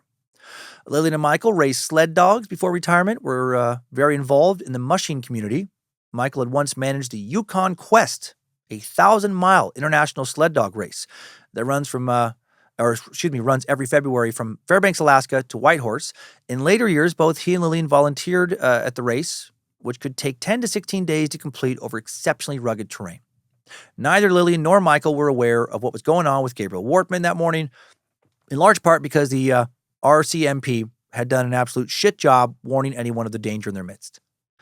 Around 9:34 a.m., Gabe either drove across the highway or made a U-turn, stopped near Lillian, took aim at her head with his laser sight, and just fucking blasted her, killing her instantly. Just killing as many people as possible. She was his 17th victim in about 11 and a half hours now. Mary Ann and Reginald J. were Lillian's neighbors. Mary Ann looked out her window, saw an RCMP car slowly turning around, heading south toward Truro. Then she noticed a body lying on the side of the highway. Recognizing the clothing, she realized it was Lillian. Mary Ann ran outside to the side of the road, quickly concluded her friend was dead, ran back in the house, called 911 to report the incident. The 911 call placed at 9:35 a.m. Despite the potential danger, Mary Ann and Reginald remained on Highway 4 with Lillian's body until an RCMP member arrived on the scene. Oh, and also the RCMP does not send out a new alert, even though they have been given new information that the dude in the squad car is continuing to murder people. According to the inquiry report into law enforcement incompetence that would come months later, 9:40 a.m. is when the RCMP command group fully grasped that Wortman had escaped Portapique, that he was driving a very realistic replica RCMP cruiser, and that he was killing and threatening community members in the Wentworth area. Holy fuck, these guys. Clearly not a group of geniuses. By 9:40 a.m., a draft tweet describing the replica RCMP cruiser, and including a photograph of the vehicle, had been prepared by the Strategic Communications Unit and forwarded to Staff Sergeant McCallum for approval. McCallum did not reply, likely because he was responding to the Wentworth Homicide Dispatch, or maybe he was fucking busy enjoying some delightful Tim Hortons cinnamon sugar Timbits, which are definitely not just regular old donut holes, given a name rebrand. The request for approval, was forwarded to Acting Inspector Halliday at 9:45 a.m. Approval granted at 9:49 a.m. However, the tweet then not posted for another fucking half hour, not until 10:17 a.m. Okay, they were busy, all right? Those Tim Hortons apple fritters aren't going to eat themselves, goddammit. There has still been no official alerts for public safety beyond some mostly unhelpful, shitty social media posts. At 9:47 a.m., the RCMP Corporal Rodney Peterson actually crosses paths with Gabe while driving in the opposite direction at the intersection of Highway 4 and Plains Road. Peterson broadcast his sighting on the radio, and then, this is insane. After seeing this guy, after crossing past him, he travels for more than a kilometer further north down the road before he finds a spot that he feels like is a good place to turn around. He carefully turns around, and then he drives south on the highway to try and catch Wortman, and is unsuccessful because he's a long ways away now, and because Officer Peterson is a fucking idiot. Dude, had he never heard of like a 3-point turn before? Was he fucking worried about, I can't make a U-turn, eh? It's illegal, eh? This is infuriating. I take back what I said earlier about how easy it is to point fingers from my computer years later. Sometimes it's very easy because it's just blatant that people fucking suck at their jobs. And these Mounties fucking suck at their jobs. After seeing Officer Peterson, Gabe pulls off the highway onto the property of Adam and Carol Fisher at 9:49 a.m. The Fishers hid and called police, not realizing how unhelpful that would be, because apparently all of the Mounties worked in Nova Scotia at this point in time were sharing the same brain, a brain that somebody had tossed into a garbage can at a frat party the night before, and then it had been puked on and had cheap beer dumped on it all night. Actually, the Fishers had recognized Wortman thanks to seeing the recent RCMP Facebook post about the active shooting. A few minutes later, after just chilling, while Officer Dipshit looked for a super convenient stretch of fucking highway to turn around on, Gabe drove away without incident. At 10 a.m. now, 33-year-old Kristen Beaton, a continuing care assistant with the Victorian Order of Nurses, was out visiting patients on her regular schedule. She and her husband Nick had been keeping tabs on the shootings, happening several miles away in nearby Portapique Saturday night, but had assumed it was over because no announcement of ongoing danger had been made when they woke up Sunday morning, so Kristen went off to work. This is so avoidable. Kristen was newly pregnant with her second child. She and her husband were planning to tell their family the following week when she was going on vacation. Their 3-year-old son was going to wear a shirt that was going to let everybody know. Kristen parked her Honda CR-V in a gravel pullout on the south side of Plains Road, just southeast of the DeBert Business Park. This pullout was frequently used by the Victorian Order of Nurses staff to do paperwork or make phone calls while making their home health rounds. Gabe drove up to the same pullout, slowed his vehicle, positioned his replica cruiser right next to her vehicle. Wortman then fatally shot Kristen through her driver's side window, shot her in the head. She might not have ever seen the man who killed her and her unborn child. And then Gabe would kill again very quickly. 55-year-old Heather O'Brien, also a member of the Victorian Order of Nurses, had been a licensed practical nurse for 17 years. Heather grew up in Nova Scotia, loved her community. She was a mother to 4 adult children that she and her husband, of 35 years, Teddy, had raised in Heather's childhood home. Heather was a hometown girl and proud of it, a familiar face in the community. Many of her patients had watched her grow up, just literally been around watching her grow up, and now she's caring for them in their retirement years. She was active in her community. She loved to play cribbage on Monday nights at the local Legion. She liked to spend time with any of her 12 grandchildren on the weekends. She was not working the morning of April 19th, but she was bringing coffee over to one of her daughter's houses because she's just a nice person. Just trying to be helpful. Just a polite and kind Canadian. While driving, she's on the phone with her friend and colleague, Leona Allen, discussing the ongoing manhunt and killings. She seemed to think that the guy must have been caught or wasn't in the area anymore because there had not been a recent dire warning. Unfortunately, Heather was just 30 seconds behind Gabriel Wortman when he shot Kristen Beaton. Heather pulled over on the side of the road, told Leona that she saw what she believed to be a police cruiser and heard a gunshot. Gabe then spun around in the pullout, pulled his replica cruiser up next to Heather's car, stepped out of his vehicle, shot Heather through the head, shot her through her driver's side window. Her vehicle then rolled southeast along the shoulder of Plains Road for approximately 60 meters, about 200 feet, before coming to a stop in a wooded ditch on the south side of the road. Leona heard Heather scream and the call end. Leona immediately tried phoning her back, but her call went unanswered. My God. At 10:02 a.m., Leona called 911 to report that her friend, who was in DeBert in her car only a little over 20 miles or almost 25 kilometers away from Portapique, when she said she, quote, heard gunshots and there was a police vehicle, and then that's all I could hear was her scream. Other witnesses also called 911 to report these recent 2 fatalities. Meanwhile, Gabe Wortman just keeps on trucking. He just drives away towards Highway 4 now. 15 minutes later, at 10:17 a.m., more than 12 hours after Jamie Blair's initial 911 call providing info about the replica police decaled cruiser, the RCMP finally alerts the public via Twitter that Wortman was, in fact, definitely driving a replica cruiser. Over the following hour and a half, the RCMP actually issued 8 tweets. They post several Facebook messages and issue an email media release. Right? Finally go hard on getting the word out. Between 10:40 and 10:49 a.m., Gabe is spotted driving west on Highway 2 near Brookfield by numerous people. Officers Chad Morrison and Heidi Stevenson were in the area where Wortman had been spotted. The two were going to meet up, continue the search. Officer Morrison pulled to the side of the highway to wait for Officer Stevenson. And then Gabe pulled his car right up alongside Officer Morrison while he's waiting and he catches him off guard. He fires 3 shots at the officer, injuring but not killing him. Morrison then drives away and survives, also manages to hit the emergency alert in his car. And I feel fucking terrible for this officer. But I am also surprised. Like, wouldn't you be on the highest fucking alert in these moments and looking for other cruisers? You know, and if you see another cruiser approach, wondering, oh my God, is this him? Have your gun ready? Be ready to crouch? I don't know. So weird, all of this. Officer Heidi Stevenson continues towards Morrison and Wortman's last known location now. Stevenson was born and raised in Nova Scotia. Growing up, she was an active member of the 4-H club, built deep community roots. She fell in love with rugby during college, would go on to coach rugby as a way to inspire girls and give back to her community. She had been with the RCMP for 23 years, wore many different hats during that time, including representing the RCMP across the continent as part of the musical ride a job she took without even knowing how to ride a horse, which was required. Many of her roles were community-focused, and she was known to dedicate herself completely so she could be the best possible role model. As Wortman drove away from Morrison after shooting him, he now spots Stevenson approaching. She's about 500 meters, or just over a quarter of a mile away. He turns to intercept her, veering both cars into the guardrails of the ramp onto Highway 2, where they then collide on the Shubenacadie Cloverleaf ramp. After crashing, Heidi exchanges gunfire with Wortman before and after she exits her vehicle. In this exchange, Gabe sustains a wound to his forehead from bullet fragments from Stevenson's firearm, but does gun her down at close range, and then takes her pistol and ammo. This story is insane. Good on her for at least trying to take this motherfucker out, right? She died a hero. Gabe, the fucking Terminator, apparently, not done killing yet. A driver, 36-year-old Joey Weber, came across the two crashed police cars on the Cloverleaf. He pulls over, exits his silver 2007 Ford Escape, starts running over to help. Joey, also born and bred Nova Scotia boy. His father owned a forestry business that used horses to haul wood.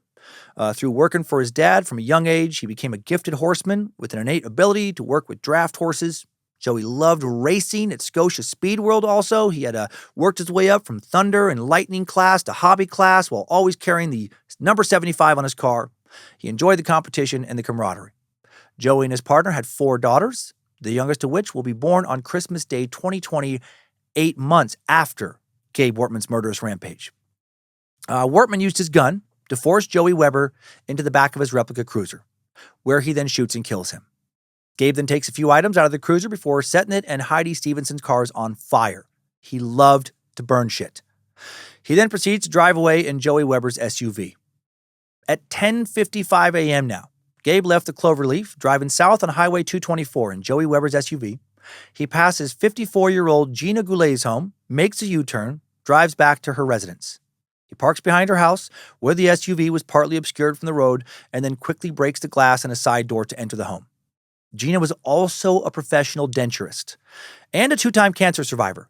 She loved rural Nova Scotia. She'd been a denturist there for 27 years, and like so many other victims, she knew Gabe.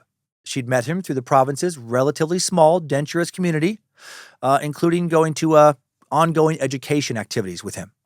Gina was a person who created fun wherever she went, friends said. Her daughter, Amelia, said that Gina led a life of fulfillment and that you might find Gina on the beach, in Cuba, on the riverbank with her fishing rod, at her cottage with the dog, spending time with her family, dancing salsa in her living room, enjoying the company of her horse, always with a smile on her face. She was notorious for running her car on fumes. A little funny quirk of hers, neighbors said if you were going with Gina in a car somewhere, she always had to stop for gas. The morning of April 19th, Gina was texting with her adult daughter, Amelia, about what Gabe Wortman was doing. She was very concerned because she knew Gabe, and she knew that he knew where she lived. Another local denturist had warned Gina to keep her doors locked. But Amelia reassured her mom that, quote, there's no way he could get that far without being caught. Ugh. She agreed to keep her phone close in case her mom called. Around 10:58 a.m., Gina did call her daughter. This is heartbreaking. Amelia later explained that her cell phone rang twice, but then when she picked it up, the caller hung up.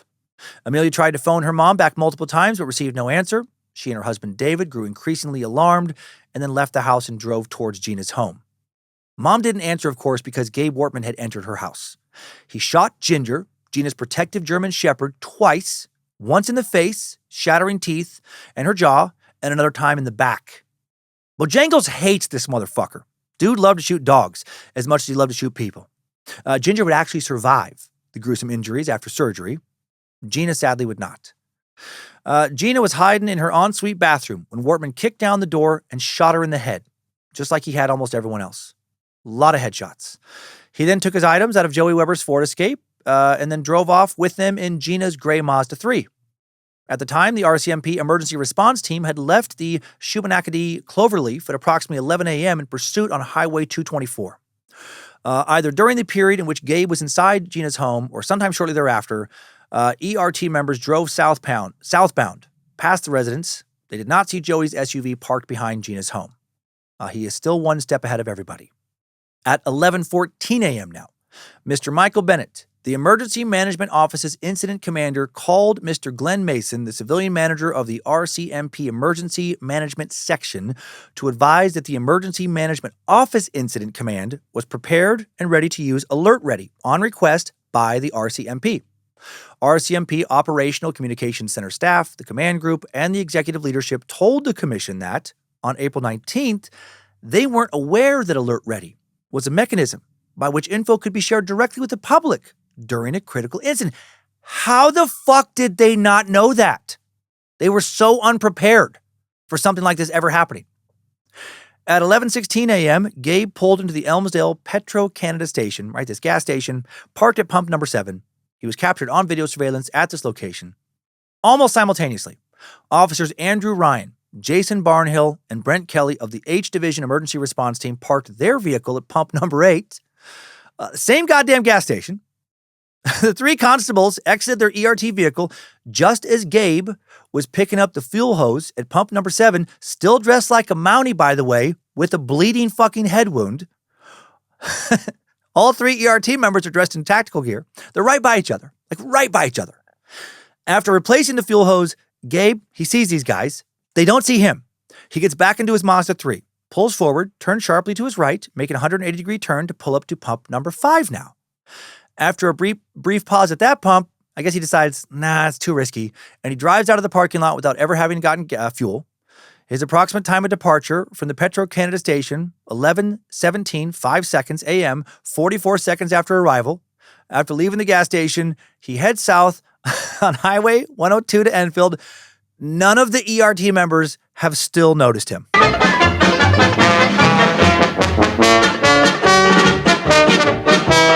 You would think that everybody would be taking a real close look at anybody dressed like a Mountie, especially somebody bleeding from the head. Nope. 11:24 a.m. Gabe arrives at the Enfield. This is fucking tragic, but just darkly, the comedy is so fucking dark, but just these cops, I'm like, what, for fuck's sake? How do you keep fucking up so many times in a row? At 11:24 a.m., Gabe arrives at the Enfield Big Stop gas station from Highway 2 after turning off Highway 102. Enfield Big Stop surveillance videos show that Gabe initially pulled in next to pump 7, then drove around to pump 5 less than 30 seconds later. RCMP Police Dog Service member Officer Craig Hubley, traveling with Emergency Response Team member Officer Ben McLeod, parked their unmarked RCMP SUV at pump 6. As he's exiting his vehicle, Hubley notices a lone man slouching over in the driver's seat of the gray vehicle on the other side of the pump. He recognizes Wortman, finally, from the photographs he reviewed that morning. Also, dude has a bleeding head wound. Same head wound, again, he had when those other 3 officers didn't notice him. These 2 are now about 15 feet apart. As Hubley draws his pistol and points it at Gabe, he shouts, "It's him!" He then sees Wortman react by, quote, jerking back while seated and immediately raising a silver-colored pistol in his direction with his right hand. Both Hubley and McLeod later testified that they were following their training, shooting multiple rounds in a short period of time to ensure the threat presented by the perpetrator was addressed.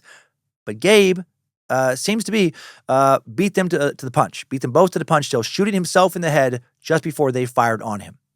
However, an autopsy later will reveal that the immediate cause of death was the multiple bullets fired by Hubley and McLeod, causing lethal damage to the perpetrator's internal organs.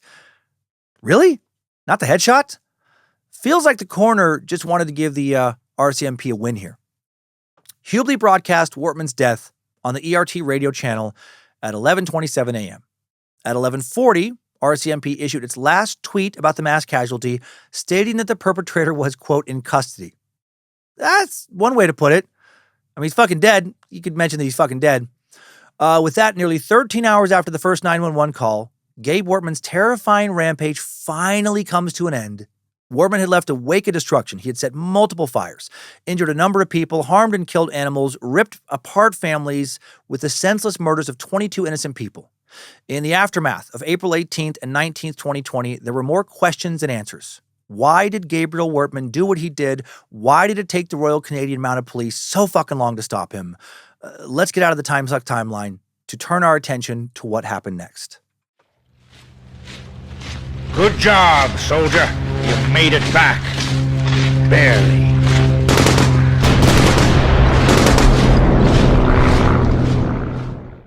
It is still unclear what Gabe's motivations were for the rampage, he went on, as I have alluded to. But also it seems like the RCMP have tried to keep as much information from the public as possible. So maybe they do know, but just haven't said. Maybe the answer would make them look even worse than they already do. In the immediate aftermath of the 22 murders committed by Gabe Wortman, the RCMP came into under harsh criticism in public scrutiny, of course. The Mass Casualty Commission I've referenced was a joint provincial and federal inquiry assembled to investigate the shootings in Portapique, Nova Scotia, to try and get some answers. Their final 3,000-page report, named Turning the Tides Together, was released in 2023. Findings include officers deployed as first responders had little idea what they were arriving to. The RCMP nonetheless, quote, failed to publicly share accurate and timely information, worsening the tragedy. Yeah, that's pretty obvious. Don't really need a commission to determine that. As one example of incompetence, the RCMP issued mobile phones given to officers had no data abilities. You couldn't use them for data.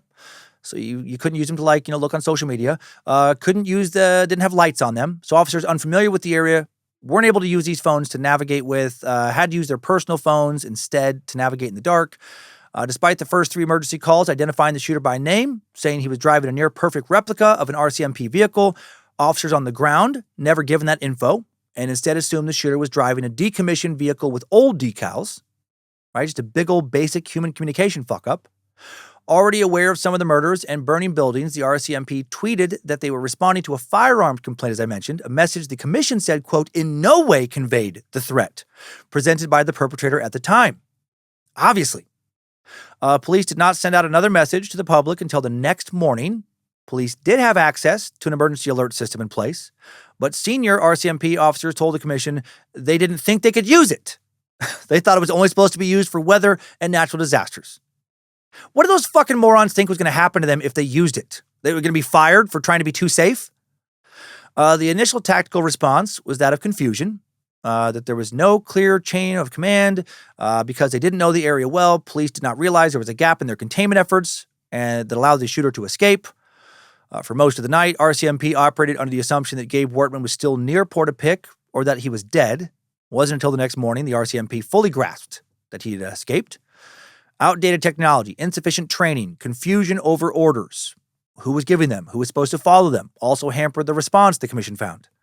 Early in the response, an off-duty RCMP sergeant, driven to the detachment by his wife, was issuing orders to officers, even though he had told colleagues at the time he'd had at least 4 drinks. Right? That was why he wasn't driving. He was too drunk to drive, but not too drunk to help lead Canada's most important ever manhunt. Got it. The report also details Wortman's history of domestic violence and his relationships with women, including his common law wife, Lisa Banfield.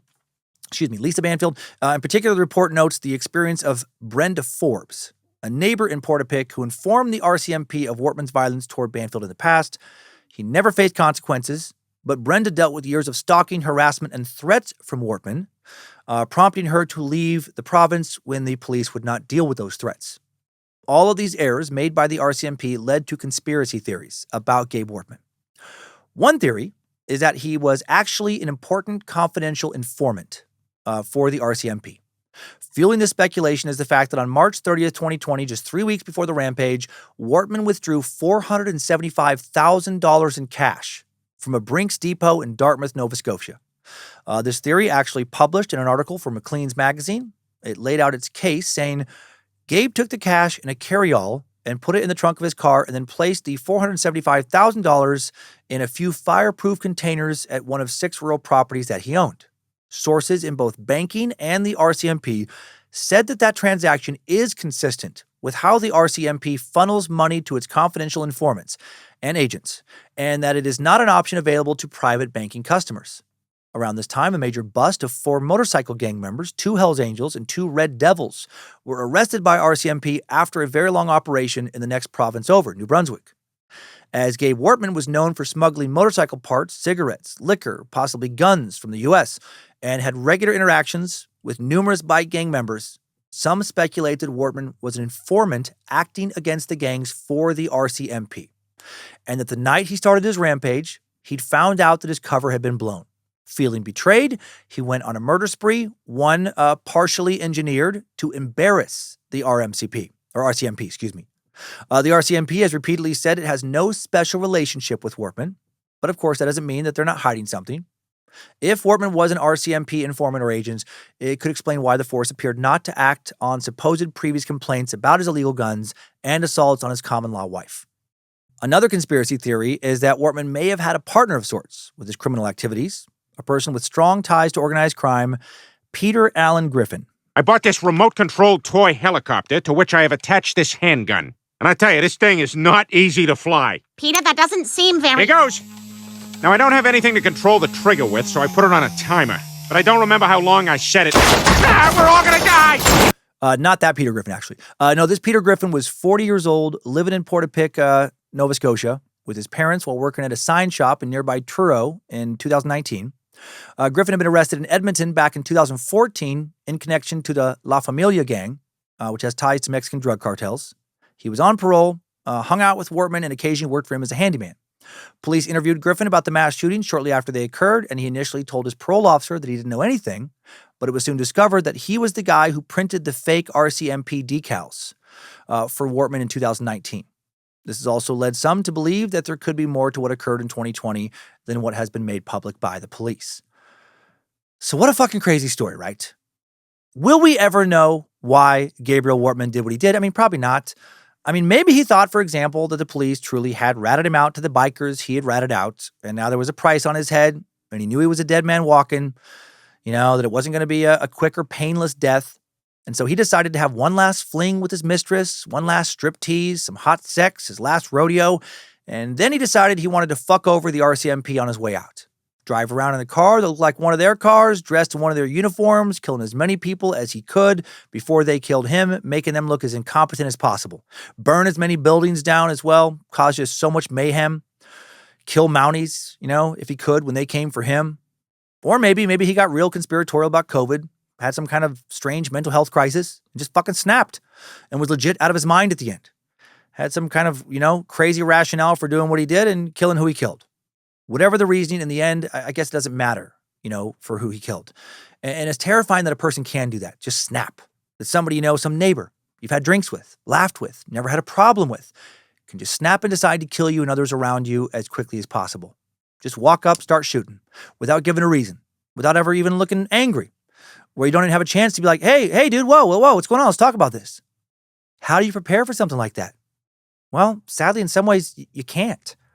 Short of removing yourself completely from society, living alone way out in the woods, some kind of doomsday bunker with security cameras all over the place and motion alerts letting you know when someone approaches and just, be loaded to the gills with guns, you can't. And even in that crazy scenario, what happens when you get sick and need a doctor? Well, they're not going to let you just, have your exam taken with a loaded gun in your hand. What happens when you get old and need care? The sick truth is we are all vulnerable to being killed like this. Each and every one of us. I could have been gunned down while working on this episode in the coffee shop. Somebody could kick down my door in the studio right fucking now and just blast me away.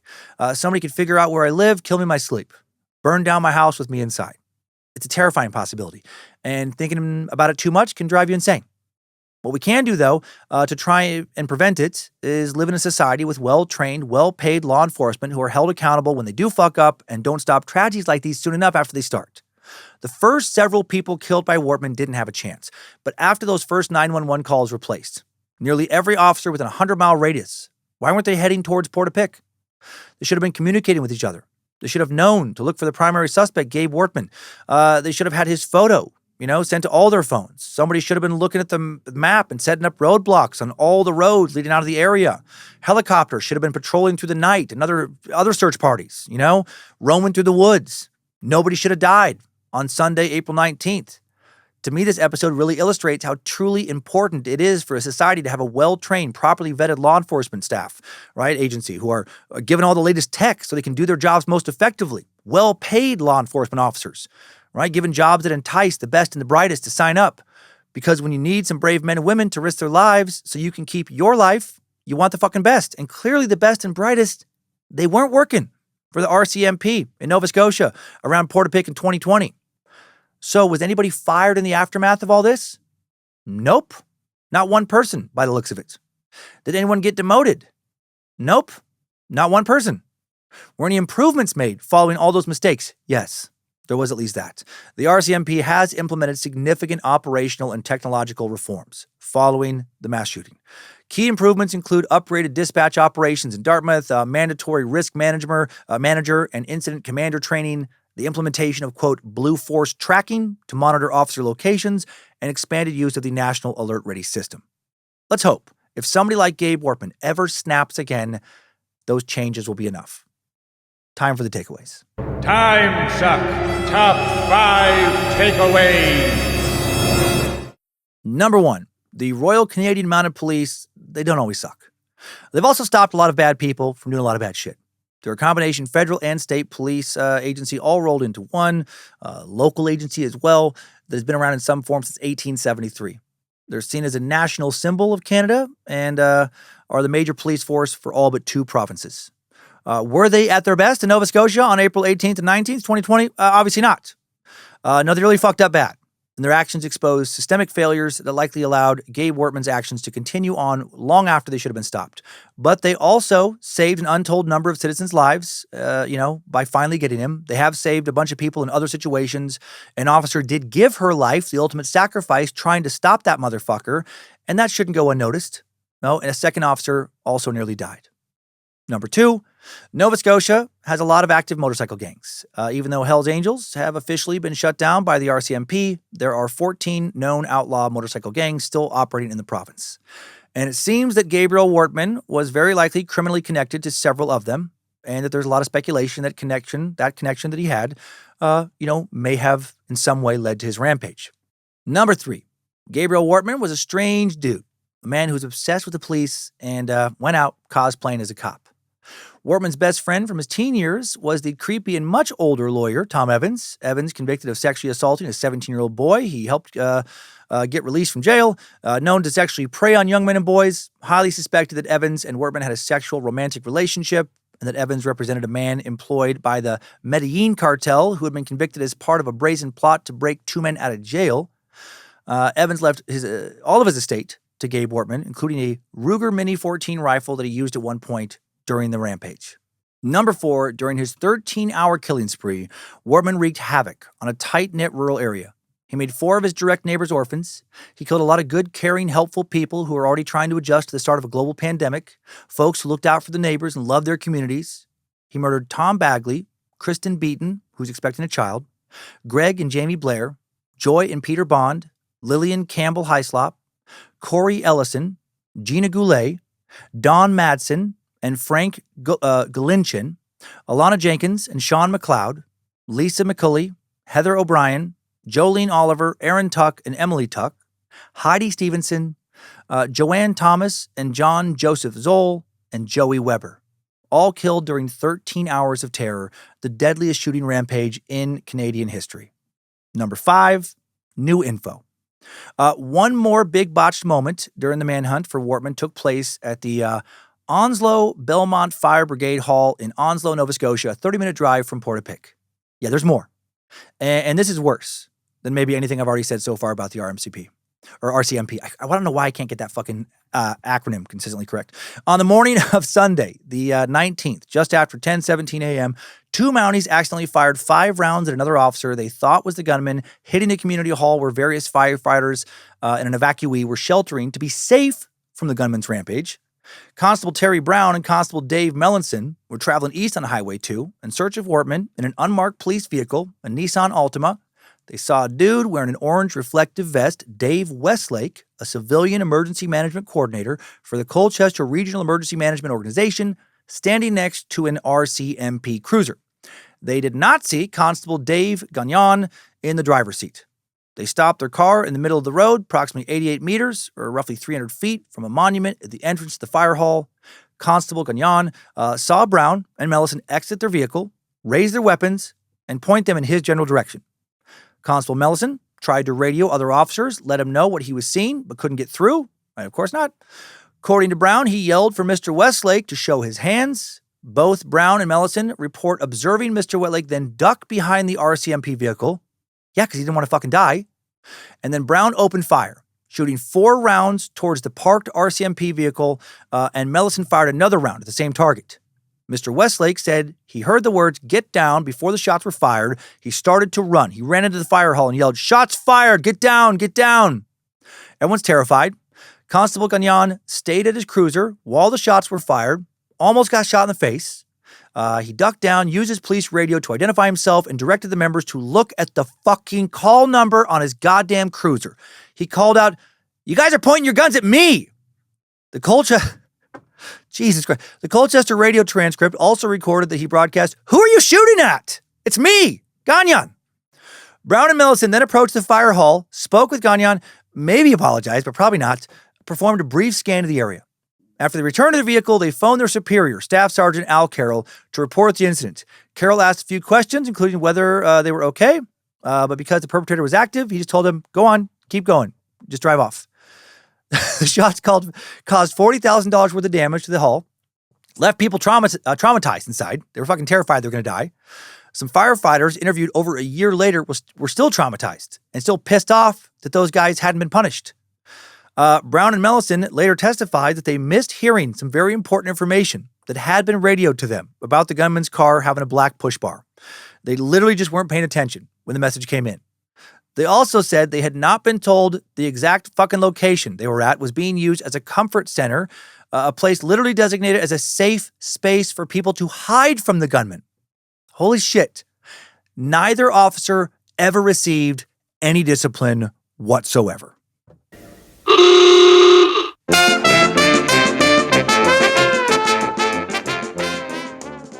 Timesuck Top 5 Takeaways. 13 hours of terror. The 2020 Nova Scotia Massacre has been sucked. Thank you to the Bad Magic Productions team for all their help in making Timesuck. That story is fucking nuts. Thanks to Queen of Bad Magic, Lindsay Cummins. Thanks to Logan Keith helping to publish this episode, designing merch for the store at badmagicproductions.com. Thank you to Heather Rylander again for her research. Thanks to the All Seeing Eyes, moderating the Cult of the Curious private Facebook page, the Mod Squad making sure Discord keeps running smooth, and everybody over on the Timesuck and Bad Magic subreddits. And now let's head on over to this week's Timesucker updates. Updates? Get your Timesucker updates. Hard partying meat sack Jim sent in a message to Bojangles at timesuckpodcast.com with the subject line of Black Angus Restaurant. Oh, fuck yeah, bro. Apparently that chain really did used to be so much more than just a steakhouse. Jim wrote, "Hey, Suckmaster, don't be goofing on the scene at Black Angus Restaurant. I can't attest to the coolness of the Bellevue, Washington location, but as a horny 20-something in the 80s, the Black Angus in El Cajon, California was quite the hookup place. When one wasn't up for driving into San Diego for the clubs or the beach, the Black Angus in San Diego's East County was good enough as a place to hang out and probably get laid. As soon as you mentioned their name, their commercial jingle started playing in my head. At Stuart Anderson's Black Angus Restaurant, you're going to feel good inside. All the memories. Good times, good times. Love the show. Don't change a thing. Jim." Jim, I love it. What a fucking night people were having back in the day at Black Angus. Getting themselves a high-quality steak for an affordable price, complete with a loaded baked potato, and then getting some strange for the cost of a couple happy hour drinks. And what a happy hour it seems to have been for you on some occasions. This one's for you, Jim. Another trip down memory lane. Going out for steak, fire a sirloin up for me, 'cause I don't care much for sushi and I starve on French cuisine. I'm thinking of a top sirloin dinner at Black Angus. Hell yeah. Homemade soup or fresh salad and a baked potato, all under $7. What? Don't count parsley as a side dish, give me all night a la carte. Got a date with a full steak dinner, and Black Angus is where I'll start. Fucking love it. And now an important update to a previous update regarding the Timesuck Discord server requiring butthole verification for new members. Super Sack and dedicated Suckster Jason sent in a message with the subject line of Cloaca, not butthole, we're evolved. And then he wrote, "Greeting family and hail Nimrod. Just wanted to make a correction to the comment about new users being asked for butthole pictures in the Discord server. We have progressed from asking for butthole pictures to asking for cloaca pictures. This not only helps to verify that people are not bots, but also that they are not lizard people. Thankfully, even if they aren't lizard people, we still get to see a butthole. Thank you and the Bad Magic crew for everything you do. 3 out of 5 stars, wouldn't change a thing. Nice, Jason. Now, if the rest of you don't know what a cloaca is, you're probably a bot. Might be a lizard person. If you do know what a cloaca is, you know that it is a butthole. Just another word for butthole. From the Latin word for sewer, it means a single multi-purpose posterior opening used by many vertebrate animals for the excretion of waste and reproduction. Ooh, sometimes it's a butthole china, a butt china. Well played, Jason. Well played. Thank you for that very, very important correction. And now one more, another reminder that the words we share matter, right? And that you never know who needs to hear them. A badass sack. Send in the following message with the subject line of "Now hear this." Dear Dan, they wrote, AKA our beloved mushmouth leader supreme and his queen Lindsay, first of her name, long may they reign. That's so nice. If I don't know if either of you will ever read this or if it'll ever go on air, but if it does, I do ask that my name be redacted because some of the people I mention in this message may potentially listen to this podcast. Done. And Lindsay read this too. Anywho, first of all, I'm an OG fan of yours. Think circa Hear This and Here Come the Spoons, motherfucker. I have listened to every episode of Timesuck, Scared to Death, and even Is We Dumb? Man, thank you. So suffice to say, your brand of humor and your worldview have long spoken to me deeply and been an integral part of my dark humor-loving personality. I know it's cliche to say this, and I'm sure you'll probably get jaded from hearing this, but your content, everything from your stand-up to your podcast, truly has gotten me through the worst times of my life. There was once a time when I felt like I was in an echo chamber of people who did not have the same empathy, compassion, or respect for knowledge that I have. I was gaslit constantly by so-called friends, family, and my now ex-husband into believing that I was alone in my way of thinking. I felt alone and was afraid to speak up, and I just settled into a routine of thinking that life would always be that way. Fast forward to COVID. My ex bought us tickets to see your stand-up in Houston. I was so excited because he rarely did things like that for me, and I couldn't wait to see your show. Of course, due to the circumstances of the pandemic, the show was unfortunately canceled. But since we had already gotten a non-refundable room, we decided to go and have some fun in the area anyway. I'll spare you all the details. But I will tell you, this was the night that threats and violent words were finally made good upon. Thankfully, a friend of mine came to get me before I was unable to walk away. As I stayed at my friend's house that night, I turned on my favorite comfort show, Timesuck, to help me calm my nerves and try best to get some sleep. As I was listening to the Suck and Annie Oakley's, your words from so many episodes about bad men and the patterns they follow rung in my head, along with all the things my friend had told me that night. I finally dealt with the realization that was nearly a decade in the making. I had to leave this person before he more seriously injured me or ended my life. Many people at the time said I was being dramatic and that it was only, quote, one time. But all true crime junkies know how these patterns work. Years worth of constant escalation would not simply end, especially once that line had been crossed. So I finally mustered up my courage and I began planning to leave. I filed for divorce within a few weeks and I moved out. I was scared for my life. He sent me constant threatening texts and I didn't know how I would make it on my own as I had been with him since I was a teenager and I had little to no family support or help. But despite the negativity of many, I listened to the voice of my few friends and of you and Lindsay and I finally got the fuck out. A few years later, after some healing, I met the love of my life. A kind and wonderful man who helped me fix everything within myself that he didn't break.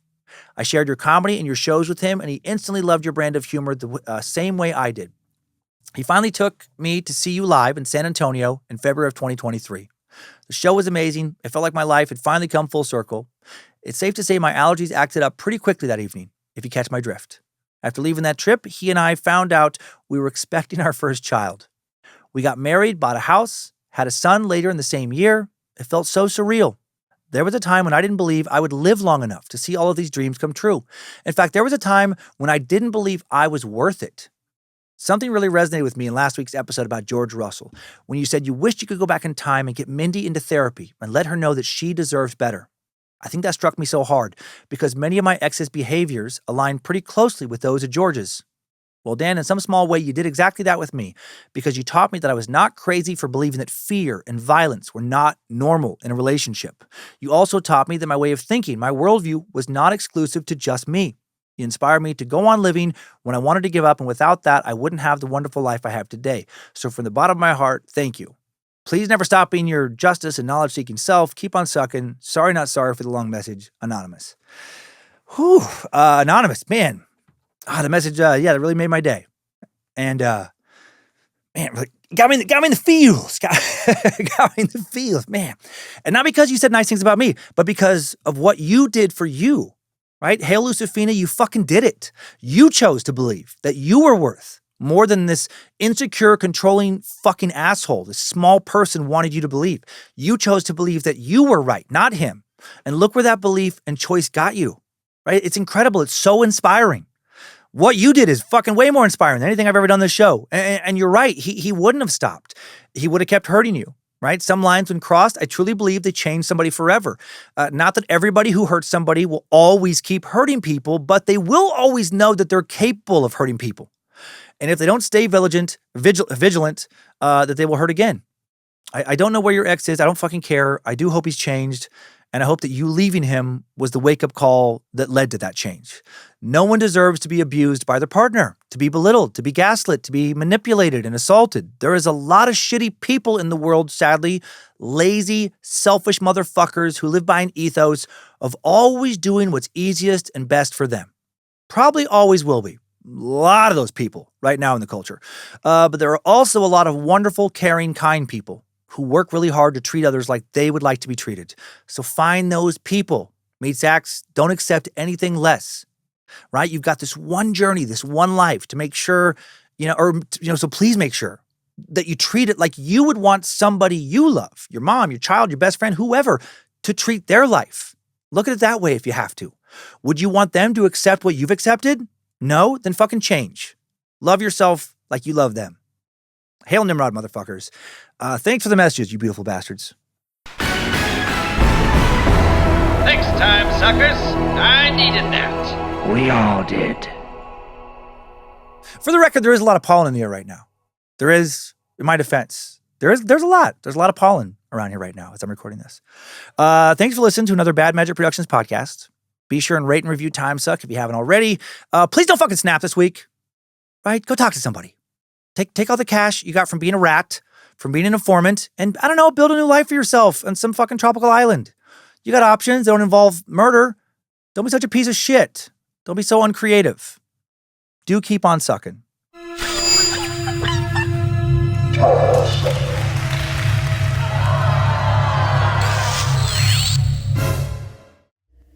Bad Magic Productions.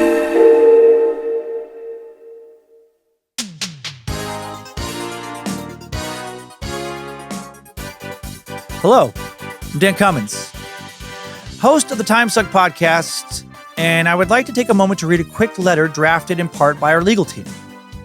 Timesuck is infotainment and not actual news. I'm not a journalist. I am also definitely not a law enforcement expert, and therefore may not understand what it actually takes to effectively work in law enforcement in this country or in any other, like Canada, for example. I understand that it is a difficult and dangerous profession, and that when dealing with an active shooter, a lot of decisions are being made quickly by a lot of people, and mistakes can happen. Just because I think that most of the RCMP officers involved in responding to the 2020 Nova Scotia shootings should have been fired, especially the dispatcher. For sure, that motherfucker's dumber than a bag of rocks wrapped in a box of hammers, wrapped in a box of hair, in my opinion. But that doesn't mean I am right. Just like I am not necessarily right in thinking that anyone connected to the RCMP Nova Scotia social media team should have definitely been fired, probably flogged publicly, and be given the choice between having, "Hey, I'm a fucking moron," tattooed on either their face or neck. I am also not necessarily correct in thinking that whoever made the final decision to not warn the public or other officers within the first hour of an active shooter in a cop car wearing a uniform being in Port-au-Pic vicinity should have not only been fired, but that the family of any victims who died on the 19th should be allowed to paddle their bare bottom in the town square for no less than 100 whacks. That does not mean that what I am suggesting is good or justified. I am just a random guy who happens to think that most of the officers involved in the 2020 shooting response are about as useless as a one-legged cat trying to bury a turd on a frozen lake. Thank you for your time.